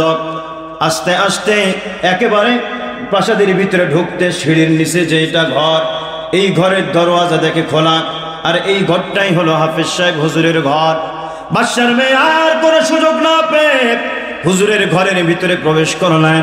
হুজুরের ঘরে প্রবেশ করার পর দেখে আল্লাহর বান্দা তাহাজ্জুদের নামাজ আদায় করতেছে, দুনিয়ার কোনো খবর নাই। বিছানার মধ্যে গিয়ে বাদশার মেয়ে শুয়ে গেল। বিছানার মধ্যে বাদশার মেয়ে শুয়ে গেল। হাফেজ সাহেব হুজুর নামাজের সালাম ফিরালেন। সালাম ফিরাইয়া দেখে বাদশার মেয়ে তার বিছানার মধ্যে শুয়ে আছে। আল্লাহর নবী হাদিসের মধ্যে বলেন, কোন জায়গার ভিতরে একজন যুবক আর একজন যুবতী যদি থাকে, সেখানে তৃতীয় পক্ষ কাজ করে শয়তান। আলোচনা লম্বা হয়ে যাবে, আমি শেষ করে দিচ্ছি। বাদশাহ শাহজাহানের কন্যা ঘরের ভিতরে ঢুকে গেছে। হাফেজ সাহেব হুজুরকে এবার শয়তান ওয়াসওয়াসা দিতে আরম্ভ করেছে। হুজুর, বাদশার মেয়ে আপনার মহব্বত করে, ভালোবাসে, প্রেম আপনার সঙ্গে আছে। আপনি সামান্য একজন কোরআনের হাফেজ, কিন্তু দেশের বাদশা আপনার ভালোবেসে ফেলেছে। দেশের বাদশার মেয়ে আপনাকে ভালোবেসে ফেলেছে। সবার চোখ ফাঁকি দিয়ে রাত্রবেলায় আপনার ভালোবাসা পাওয়ার জন্য আপনার কাছে চলে আসছে। এই সুযোগ কিন্তু হাতছাড়া করা, কথা বলেন না, এই সুযোগ হাতছাড়া করা যাবে না। যত রকমের ওয়াসওয়াসা আছে শয়তানের, সব রকম ওয়াসওয়াসা হাফেজ সাহেবকে দিচ্ছে। আর বাদশার মেয়ে সে তো হলো দিনদার, সে মনে মনে ভাবতেছে আজকে হাফেজ সাহেব হুজুরকে আমি পরীক্ষা করব, সে কতটা সৎ আর অসৎ আজকে পরীক্ষা হয়ে যাবে। হাফেজ সাহেব নামাজ শেষ করেছে। শরীরের ভিতরে পেরেশানি, চিন্তার কারণে কপাল দিয়ে ঘাম বাইতে আরম্ভ করে দিয়েছে, ঘাম পড়তেছে। বাদশার মেয়ে মনে মনে ভাবতেছে, মনে হয় এখানে ঢোকাটা আমার জন্য সেফ হয় নাই। ওনার অবস্থা পরিবর্তন হয়ে যাচ্ছে আস্তে আস্তে। ঘরের ভিতরে ছোট্ট মোমবাতি জ্বালানো ছিল। মোমবাতি, আগে তো ইলেকট্রিক ছিল না, চেরাগ ছিল, মোমবাতি ছিল। মোমবাতি জ্বালানো আছে। আল্লাহর কোরআনের হাফেজ জবান দ্বারা আল্লাহর কোরআনের আয়াত তেলাওয়াত করতেছে। ইয়া আইয়ুহাল্লাযীনা আমানুসবিরু ওয়াসাবিরু ওয়ারাবিতু, এই আয়াত তেলাওয়াত করছে আর আগুনের ভিতরে একটা আঙ্গুল ঢুকাইয়া দিচ্ছে, আবার বের করছে। আল্লাহর কোরআনের হাফেজ নিজেকে বুঝাইতেছে, মন এমন, এটা সামান্য দুনিয়ার আগুন। এই আগুন যদি তুই সহ্য করতে পারিস, এর চাইতে 100 গুণ বেশি হবে জাহান্নামের আগুন। এবং এই আগুন যদি আজকে তুই সহ্য করতে পারিস, তাহলে গুনার কাজে লিপ্ত হয়ে যা, কারণ জাহান্নামের আগুন সহ্য করার ক্ষমতা তোর হবে। আর যদি আগুন সহ্য করতে না পারিস, জাহান্নামের আগুনও সহ্য করতে পারবি না। আর সহ্য করতে না পারলে গুনার কাজও তুই করতে পারবি না। আঙ্গুল একবার আগুনের ভিতরে দেয়, আবার আঙ্গুলটারে বের করে আর আয়াত তেলাওয়াত করে, ইয়া আইয়ুহাল্লাযীনা আমানুসবিরু ওয়াসাবিরু ওয়ারাবিতু ওয়াত্তাকুল্লাহ লাআল্লাকুম তুফলিহুন। আগুনের ভিতরে হাত দেয়, আয়াত তেলাওয়াত করে, আবার বের করে। বাদশার কন্যা সেও দেখতেছে হুজুরের এই অবস্থা। এইরকম করতে করতে রাত্র শেষ হয়ে গেছে, ফজরের আজান হয়ে গেছে। বাদশার মেয়ে হাফেজ সাহেবের সঙ্গে আর কোনো কথা বলে নাই, ঘর থেকে বের হয়ে নিজের কক্ষে চলে গেছে। হাফেজ সাহেবের ঘর থেকে বের হওয়ার সময় একজন পাহারাদার দেখে ফেলেছে বাদশার কন্যা হুজুরের রুম থেকে বের হয়েছে। এখন বলেন খবর থাকবে নাকি ভাইরাল হয়ে যাবে? বুঝাতে পারি না, থাকবে নাকি ভাইরাল? হুজুরের ঘর থেকে বাদশার মেয়ে বাড়াইছে, ইমাম সাহেবের হুজুরের ঘর থেকে, হুজরাখানা থেকে একজন মহিলা বের হলো, না জানি কি করছে, হতে পারে হুজুরের কাছে পানি পড়া নিতে আসছিল। শয়তান যেটা করে, এখন আবার সে মনে মনে ভাবতেছে বাদশার মেয়ে বলে কথা, আমি যদি এটা রটায়া দিই, আবার যদি হিতে বিপরীত হয়, তাহলে তো আমারও খবর আছে। সমাজে দেখবেন বড় লোকের মেয়েরা যদি কোনো কিছু করে, এটা প্রকাশ পায় না। আর গরিবের মেয়েরা, গরিবের ছেলেরা যদি কোনো কিছু কয়, এটা বলা লাগে না। ঠিক না ভাই? ঠিক। আমার প্রাণের ভাইরা, এই প্রহরী কারো কাছে কোনো কিছু বলে না, একেবারে জায়গা মতো বাদশার কাছে চলে গেছে। বাদশা মহোদয়, কথা বলবো কি বলবো না সাহস পাচ্ছি না, আবার না বলেও থাকতে পারছি না। কি হয়েছে বলো? বলে এই ঘটনা, রাত্রবেলায় দেখলাম আপনার মেয়ে হুজুরের কামরা থেকে বের হচ্ছে। বাদশা মুখের মধ্যে, খবরদার কার কাছে কথা বলিস না, বাদশার মেয়ে বলে কথা, খবরদার কারো কাছে এই কথা বলবি না, যা। সকালবেলা রাজদরবারের কার্য পরিচালনা যখন আরম্ভ হয়েছে, সকাল 9টা, বাদশা সমস্ত মন্ত্রীরা বসে আছে। পেয়াদাকে পাঠালো, যাও হাফেজ সাহেব হুজুরকে ডেকে নিয়ে আসো। হাফেজ সাহেব হুজুরকে ডাকা হয়েছে, কোনো কিছু শোনা নাই। বলে হুজুরকে ফাঁসির কাস্টে ঝোলাও। আশ্চর্য কথা, ডান নাই, বাম নাই, সামনে নাই, পিছনে নাই, শোনা নাই, কিছু নাই। কি অপরাধ হুজুরের? বাদশার অর্ডার, দাও ঝুলাইয়া দাও। দোষ করছে জুলেখা, আর দোষ হয়েছে কার? আরে ভাই কথা বলেন না কেন? বাদশা নিজের স্ত্রীর মর্যাদা সম্মান রক্ষার্থে নির্দোষ ইউসুফকে কি করছে? কারাগারে পাঠিয়ে দিয়েছে। আমার প্রাণের ভাইরা, যেই প্রহরী বাদশাকে খবর দিয়েছিল, সে মনে মনে অনুতপ্ত হয়ে গেল। আহারে, হাফেজ সাহেব হুজুর বড় ভালো মানুষ ছিল, কোনোদিন তার আচরণে এইরকম যে খারাপ, এটা কোনোদিন বুঝতে পারি নাই। হয়তোবা এমনও হতে পারে ঘটনা ভিন্ন রকম থাকতে পারে, আমি কেনই বাদশার কাছে বললাম? এখন তো হুজুরের ফাঁসি হয়ে যাবে। রাজ দরবারে এই ঘটনাগুলো চলতেছে, প্রাসাদের কেউ জানে না। এই রাতের প্রহরী বাদশার মেয়ের কাছে চলে গেছে, জননী এই ব্যাপার, আপনার বাবা তো হাফেজ সাহেব হুজুরকে ফাঁসির আসামি কাঠগণাই করে ফাঁসির হুকুমও দিয়ে দিয়েছে। বলে কেন? বলে কালকে রাত্রে আমি দেখেছিলাম আপনি হুজুরের রুম থেকে বের হচ্ছেন, এই কথাটুকু শুধু আমি আপনার বাবার কাছে বলেছিলাম, আর কোনো কিছুই উনি শোনে নাই। বলে তাই নাকি? বলে হ্যাঁ। বলে চলেন আমার সাথে। বাদশার মেয়ে বোরখা পরিধান করে, নেকাব পরিধান করে, চেহারা যেন কেউ না দেখতে পারে, যেহেতু দিনদার মহিলা। বাদশার দরবারে যাওয়ার পর সালাম দিয়েছেন, বাদশা মহোদয় আপনি হাফেজ সাহেব হুজুরকে নিজের পরিচয় এ পর্যন্ত দেয় না। হুজুর বাদশা মহোদয় আপনি কেন আপনার ঘরের হাফেজ সাহেবকে ফাঁসির আসামি করেছেন বলেন? বলে তুমি কে মহিলা? তোমার কাছে আমি দেশের বাদশা, তোমার জবাবদিহিতা আমি করতে বাধ্য নয়, তোমার কথার জবাব দিতে আমি বাধ্য নয়। আমি যেটা করেছি এটা অবশ্যই তার দোষ আছে, এই জন্য আমি বলেছি, এবং সাক্ষীও আছে। বলে কি সাক্ষী আপনার কাছে আছে বলেন?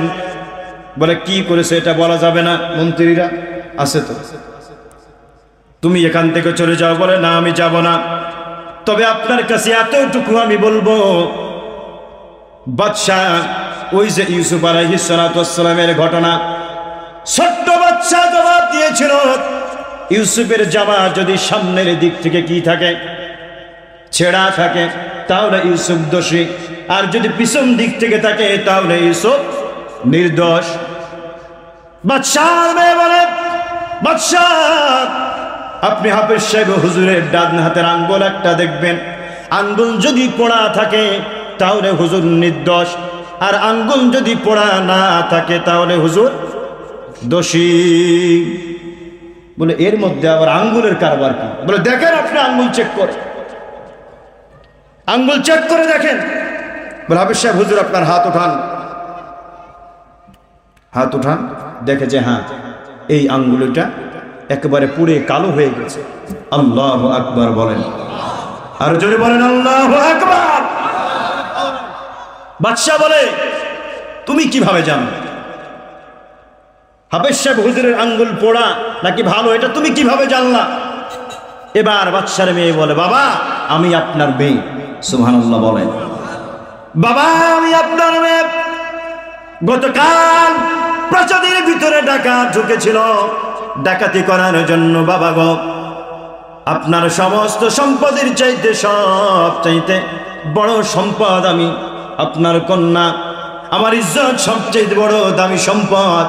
আমার এই ইজ্জতকে হেফাজত করার জন্য আমি হাফেজ সাহেব হুজুরের রুমের ভিতরে ঢুকেছিলাম। আমি যুবতী একজন মহিলা, হাফেজ সাহেব হুজুরও একজন যুবক। গুনার কাজ হওয়াটা একেবারে ইজি ছিল, একেবারে ইজি ছিল। অথবা জোর করে আমার সঙ্গে যদি কোনো কিছু করতে আমি অসহায় নারী পারতাম না। কিন্তু বাবা আপনার এই কোরআনের হাফেজ কতটা সৎ আপনি লক্ষ্য করে দেখেন।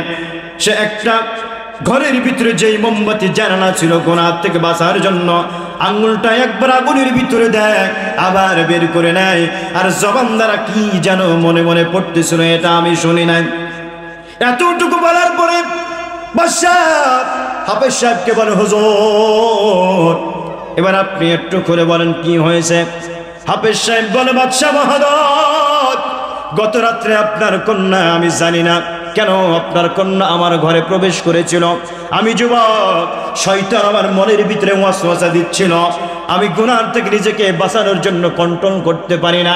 শেষ পর্যন্ত আমি যখন গুনার কাজের ভিতরে চলে যাব, ঠিক কেমন মুহূর্তে আল্লাহর কোরআনের আয়াত আমার সামনে চলে আসছে, ইয়া আইয়ুহাল্লাযীনা মানুসবিরু, ও আল্লাহর গোলাম গুনার কাজে তুমি নিজের সবর করাও, ওয়াত্তাকুল্লাহ, আল্লাহকে ভয় করো। আমি আল্লাহকে ভয় করে জাহান্নাম থেকে বাঁচার জন্য আঙ্গুলটারে আগুনের মধ্যে আমি দিয়ে দিয়েছি, মনটা বুঝিয়েছি মনে যদি এই আগুন সহ্য করতে পারিস জাহান্নামের আগুন সহ্য করতে পারবি, কিন্তু এই আগুন আমি সহ্য করতে পারি না, এই জন্য গুনার কাজের মধ্যেও লিপ্ত হয় না। এই আগুনের কারণে, আল্লাহর কোরআনের কারণে, আল্লাহকে ভয় করার কারণে আমি গুনার থেকে বেঁচে গেছি। আপনার কন্যা আমার ঘরের ভিতরে সংরক্ষিত ছিল। এবার বাদশাহ বলেন আমার মন্ত্রী পরিষদ, অনাকাঙ্ক্ষিত ঘটনা আপনারা সকলেই তো জেনে গেছেন। আমার মেয়ে বলেছে, হাফেজ সাহেব নিজের জবানে উনি স্বীকারোক্তি দিয়েছেন, আমি ঘোষণা দিয়ে দিলাম আমার কন্যার জন্য এর চাইতে উপযুক্ত পাত্র আমার ভারতবর্ষে আর খুঁজে পাওয়া যাবে না। আল্লাহর কোরআনের সঙ্গে আজকেই আমার মেয়ের বিবাহ দিয়ে দিব, ঘোষণা দিয়ে দাও। সুবহানাল্লাহ বলেন, লাআল্লাকুম তুফলিহুন। তাহলেই আল্লাহ সফলতা দিবেন। কি করলে? গুনাহ থেকে বেঁচে থাকলে। তাহলে বলতেছিলাম সবর কয় প্রকার মনে আছে? কয় প্রকার? ইবাদতের মধ্যে সবর, মুসিবতে সবর, গুনার কাজে সবর করব তো ইনশাআল্লাহ। আর প্রথমে হাদিস বলেছিলাম, কলবুন শাকিরুন লিসানুন যাকিরুন, অন্তরে সবসময় আল্লাহর শুকরিয়া থাকবে, জবানে আল্লাহর জিকির থাকবে। নেককার বিবি আল্লাহ যেন আমাদের প্রত্যেককে দান করেন, সকলে বলি আমিন। আর জোরে বলে আমিন। সম্মানিত উপস্থিতি, অনেক রাত্র হয়ে গেছে, এখন ইনশাআল্লাহ এই যে বড় ভাই কই যান, দোয়া হবে, বসেন এখনই। ইনশাআল্লাহ আমরা মুনাজাতের মাধ্যমে বিদায় নিয়ে চলে যাব। কোনো কথা আছে? কিছু বলবো না, কেউ কিছু দিলে দিই 2-1 মিনিটে। ইনশাআল্লাহ আমাদের মুনাজাত হয়ে যাবে। মসজিদের জন্য আপনারা ওই যে মসজিদ করে দিয়েছেন এবং জায়গাটা অসুস্থ আছে। আচ্ছা, আরো আমাদের এই যে আরেকজন মুসল্লি আছেন, ওই যে হাজী সাহেব ছিলেন, উনি অসুস্থ। সবার জন্য দোয়া করবেন। আপনি কিছু বলবেন? আমি আর বলবো না, শুনুন। আলহামদুলিল্লাহ, আপনারা মসজিদের জন্য আলহামদুলিল্লাহ দান করেছেন, এবং দোয়ার পূর্ব মুহূর্তে যদি কেউ দিতে চান যে শেষ সময় হুজুর আমি মসজিদের জন্য কিছু দিব, এমন কেউ আছেন? দিলে দিয়ে যান, 2-1 মিনিটে দোয়া হয়ে যাবে। যা পরবর্তীতে আমি 1000-2000 টাকা দিব, এমন কেউ আছেন? বলেন একটু, মুনাজাত হয়ে যাবে ইনশাআল্লাহ। বলেন, নাই? যাক, আল্লাহ আপনাদের প্রত্যেকের দানকে কবুল করেন, সকল বলি আমিন। আমরা সকলে সূরা ফাতিহা একবার পাঠ করি, সূরা ইখলাস 3 বার। আউযু বিল্লাহি মিনাশ শাইতানির রাজিম, বিসমিল্লাহির রহমানির রহিম। আলহামদুলিল্লাহি রাব্বিল আলামিন, রহমানির রহিম, মালিকি ইয়াউমিদ্দিন, ইয়াকা না'বুদু ওয়া ইয়াকা নাস্তাঈন, ইহদিনাস সিরাতাল মুস্তাকিম, সিরাতাল লাযীনা আন'আমতা আলাইহিম গায়রিল মাগদুবি আলাইহিম ওয়ালাদ-দাল্লিন। آمين. بسم الله الرحمن الرحيم. قل هو الله أحد الله الصمد لم يلد ولم يولد ولم يكن له كفوا أحد. بسم الله الرحمن الرحيم. قل هو الله أحد الله الصمد لم يلد ولم يولد ولم يكن له كفوا أحد. بسم الله الرحمن الرحيم. قل هو الله أحد الله الصمد لم يلد ولم يولد ولم يكن له كفوا أحد. صدق الله العظيم. সম্মানিত উপস্থিতি, শেষ সময় আমি একটা কথা আপনাদেরকে বলতে চাই, যেটা না বলে আমি থাকতে পারতেছি না। এখানে আমার অনেক পরিচিতি মুখ আছেন এবং অনেকেই হয়তো জানেন না, অনেকের কাছে আমি নতুন। বিশেষ করে আমি কিন্তু আপনাদের এলাকার সন্তান। এখন বলবেন আপনি আমাদের এলাকার কিভাবে সন্তান? আপনাদের এই যে পাশে কওমি মাদ্রাসা, আমি আপনাদের এই মাদ্রাসার ছাত্র। দীর্ঘ 8 বছর, কয় বছর? 8 বছর আমি আপনাদের মুন্ডমালায় কাটিয়েছি, এবং আমার জীবনের শুরু লগ্ন, যেটাকে শৈশব এবং কৈশোর বলা হয়। তো এখানে আমার নারীর টান আছে। মুন্ডমালায় যদিও আমার জন্ম না হয়, কিন্তু এখানে আমি বড় হয়েছি। এই রাস্তাগুলোর সাথে আমার ভালোবাসা মিশে আছে। আমি এই মাঠগুলোতে খেলাধুলা করেছি, আপনাদের কাছে বড় হয়েছি আমি। এই যে আমার ভাই বসে আছেন হুজুরে, তারপরে যে মুস্তাক ভাই, ডাক্তার নয়ন ভাই, এদিকে হয়তো আপনাদের এলাকায় আসে নাই, কিন্তু গোদাগাড়ি আমরাতে প্রোগ্রামে আমার যতগুলো প্রোগ্রাম হয় নয়ন ভাই আমার সাথে থাকেন, ওনাকে নিয়ে যাই। তো যা হোক, আমি আপনাদের সন্তান, আলহামদুলিল্লাহ বলেন। আপনাদের ফসল, আপনাদের ফসল। আজকে আমি এখানে কথা বলতে পেরে অত্যন্ত আনন্দিত, অত্যন্ত আনন্দিত আমি, যে যেখানে আমি পড়ালেখা করেছি, এখানে আমি যে কথা বলবো এই মঞ্চে বসে, এটা কোনোদিন আমার কল্পনাও ছিল না।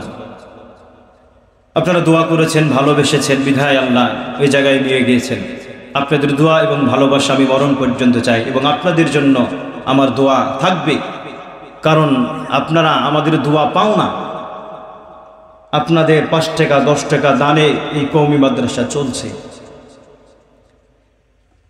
2 প্রান্তে 2টা প্রতিষ্ঠান, একটা বাজারে আর একটা বাজারের বাইরে। আলহামদুলিল্লাহ, কত সুন্দর মাদ্রাসাগুলোকে আপনারা দেখবেন, মহব্বত করবেন, ভালোবাসবেন। বাসবেন তো ইনশাল্লাহ? আল্লাহ আমাদের সবাইকে কবুল করুন, সকলে বলি আমিন।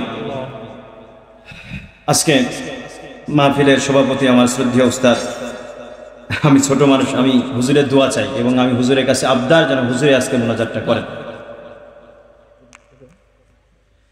সবাই দুরূদ শরীফ পড়ি। আল্লাহুম্মা সাল্লি আলা মুহাম্মাদিন ওয়া আলা আলি মুহাম্মাদ কামা সাল্লাইতা আলা ইব্রাহিম ওয়া আলা আলি ইব্রাহিম ইন্নাকা হামিদুম মাজিদ। اللهم بارك على محمد وعلى آل محمد كما باركت على إبراهيم وعلى آل إبراهيم إنك حميد مجيد। আলহামদুলিল্লাহ কয়েকজনে দিয়েছেন নগদ টাকা, আল্লাহ যেন তাদের দানগুলো কবুল করেন।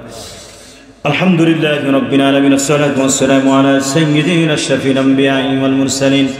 ربنا ظلمنا أنفسنا وإن لم تغفر لنا وترحمنا لنكونن من الخاسرين. ربنا فاغفر لنا ذنوبنا وكفر عنا سيئاتنا وتوفنا مع الأبرار. رب ارحمهما كما ربياني صغيرا. رب ارحمهما كما ربياني صغيرا. رب اجعلني مقيم الصلاة ومن ذريتي ربنا وتقبل دعاء. فليه ناديو الله,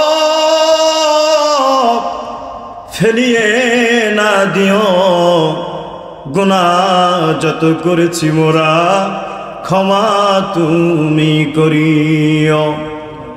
রহমান রহিম নামে তোমায় নিয়ে আসি গো আল্লাহ বানিয়া, আমাদের কেমনে জাহান্নামে ফেলিবা। আদর রিয়া মানুষ আল্লাহ বানায়া, কেমনে দিবা জাহান্নামে ফেলিয়া। সকলেরই দরজা হইতে ফিরিয়া আপনার দর যাতে রইলাম পড়িয়া। রব্বুল আলামিন, গভীর রজনীতে গো মাওলা আমি গুনাহগার, আয় আল্লাহ আমি নাকান্দা। রব্বুল আলামিন উলামায়ে কেরামদেরকে নিয়া, মুরব্বী বাবাদের নিয়া, যুবক ভাইদেরকে নিয়া মাওলা, পর্দার আড়ালের মা বোনেরা আছে গো মাওলা, সবাইকে নিয়ে তোমার শাহিনশাহ রাজ দরবারে আমি গুনাহগার দুই কাঁধে হাত তুলে দিয়েছি আল্লাহ। সন্ধ্যা থেকে নিয়ে অনেক উলামায়ে কেরাম এখানে কথা বলেছে। রব্বুল আলামিন আমার শ্রদ্ধেয় ভাজন উস্তাদ আল্লাহ সভাপতি সাহেব হুজুর সহ সমস্ত উলামায়ে কেরামদের হায়াতে বরকত দান করে দেন আল্লাহ। রব্বুল আলামিন, আয় আল্লাহ আজকের মাহফিলের প্রধান অতিথি জাহিদুর রহমান সাহেব দোয়া চাইছে, অসুস্থ মাওলা তাকে পরিপূর্ণ সুস্থতার হায়াত দান করে দেন আল্লাহ। রব্বুল আলামিন আরেক মুরব্বী আমার পাশে বসা ছিল, অসুস্থতার কারণে চলে গেছে গো মাওলা, তাকেও পরিপূর্ণ সুস্থতার হায়াত দান করে দেন রব্বুল আলামিন। অত্র এলাকায় অনেক বাবারা আছেন, বৃদ্ধ মা আছেন, যারা বিছানায় শুয়ে শুয়ে আল্লাহ তোমার কাছে ফরিয়াদ করছে। রব্বুল আলামিন তাদেরকে তুমি সুস্থতার হায়াত দান করে দাও মালিক। যারা আজকে সুন্দর করে জান্নাতের বাগান সাজিয়ে দিয়েছে রব্বুল আলামিন, এই কথা বলার আয়োজন যারা আজকে করে দিয়েছে, বুদ্ধি দিয়ে, শ্রম দিয়ে, টাকা দিয়ে, সময় দিয়ে, আল্লাহ প্রত্যেকের এই দানগুলো কবুল ও মঞ্জুর করে নাও আল্লাহ। রব্বুল আলামিন এই মসজিদের জন্য মাত্র এলাকা থেকে বিভিন্ন মানুষেরা নগদ দান করেছে, বাকির প্রতিশ্রুতি দিয়েছে।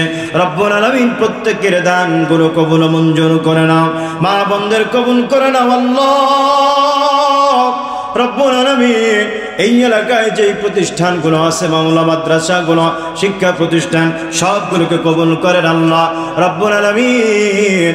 এই এলাকায় আমি বড় হয়েছি গো মাওলা, এই এলাকার রাস্তাঘাটে মাটির সঙ্গে বালুর সঙ্গে আমার দেহে আজ পর্যন্ত লেগে আছে রব্বুল আলামিন। এই অত্র এলাকায় যারা শুয়ে আছে আমার অনেক প্রিয় মানুষ, প্রিয় মুখগুলো যাদের আজকে আমি দেখতে পাই না মাওলা, দুনিয়া থেকে চলে গেছে রে মালিক।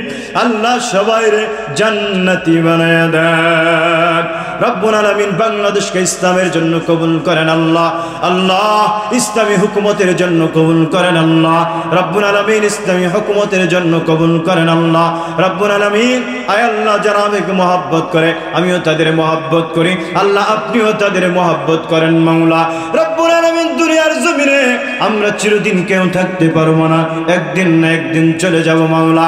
মওতের আগে পরিপূর্ণ ঈমানদার বানায়া জিন্দগির গুনাহগুলো মাফ করায়া মওতের সময় জবানে মধুর কালিমা জারি করায়া দিও লা ইলাহা ইল্লাল্লাহু মুহাম্মাদুর রাসূলুল্লাহ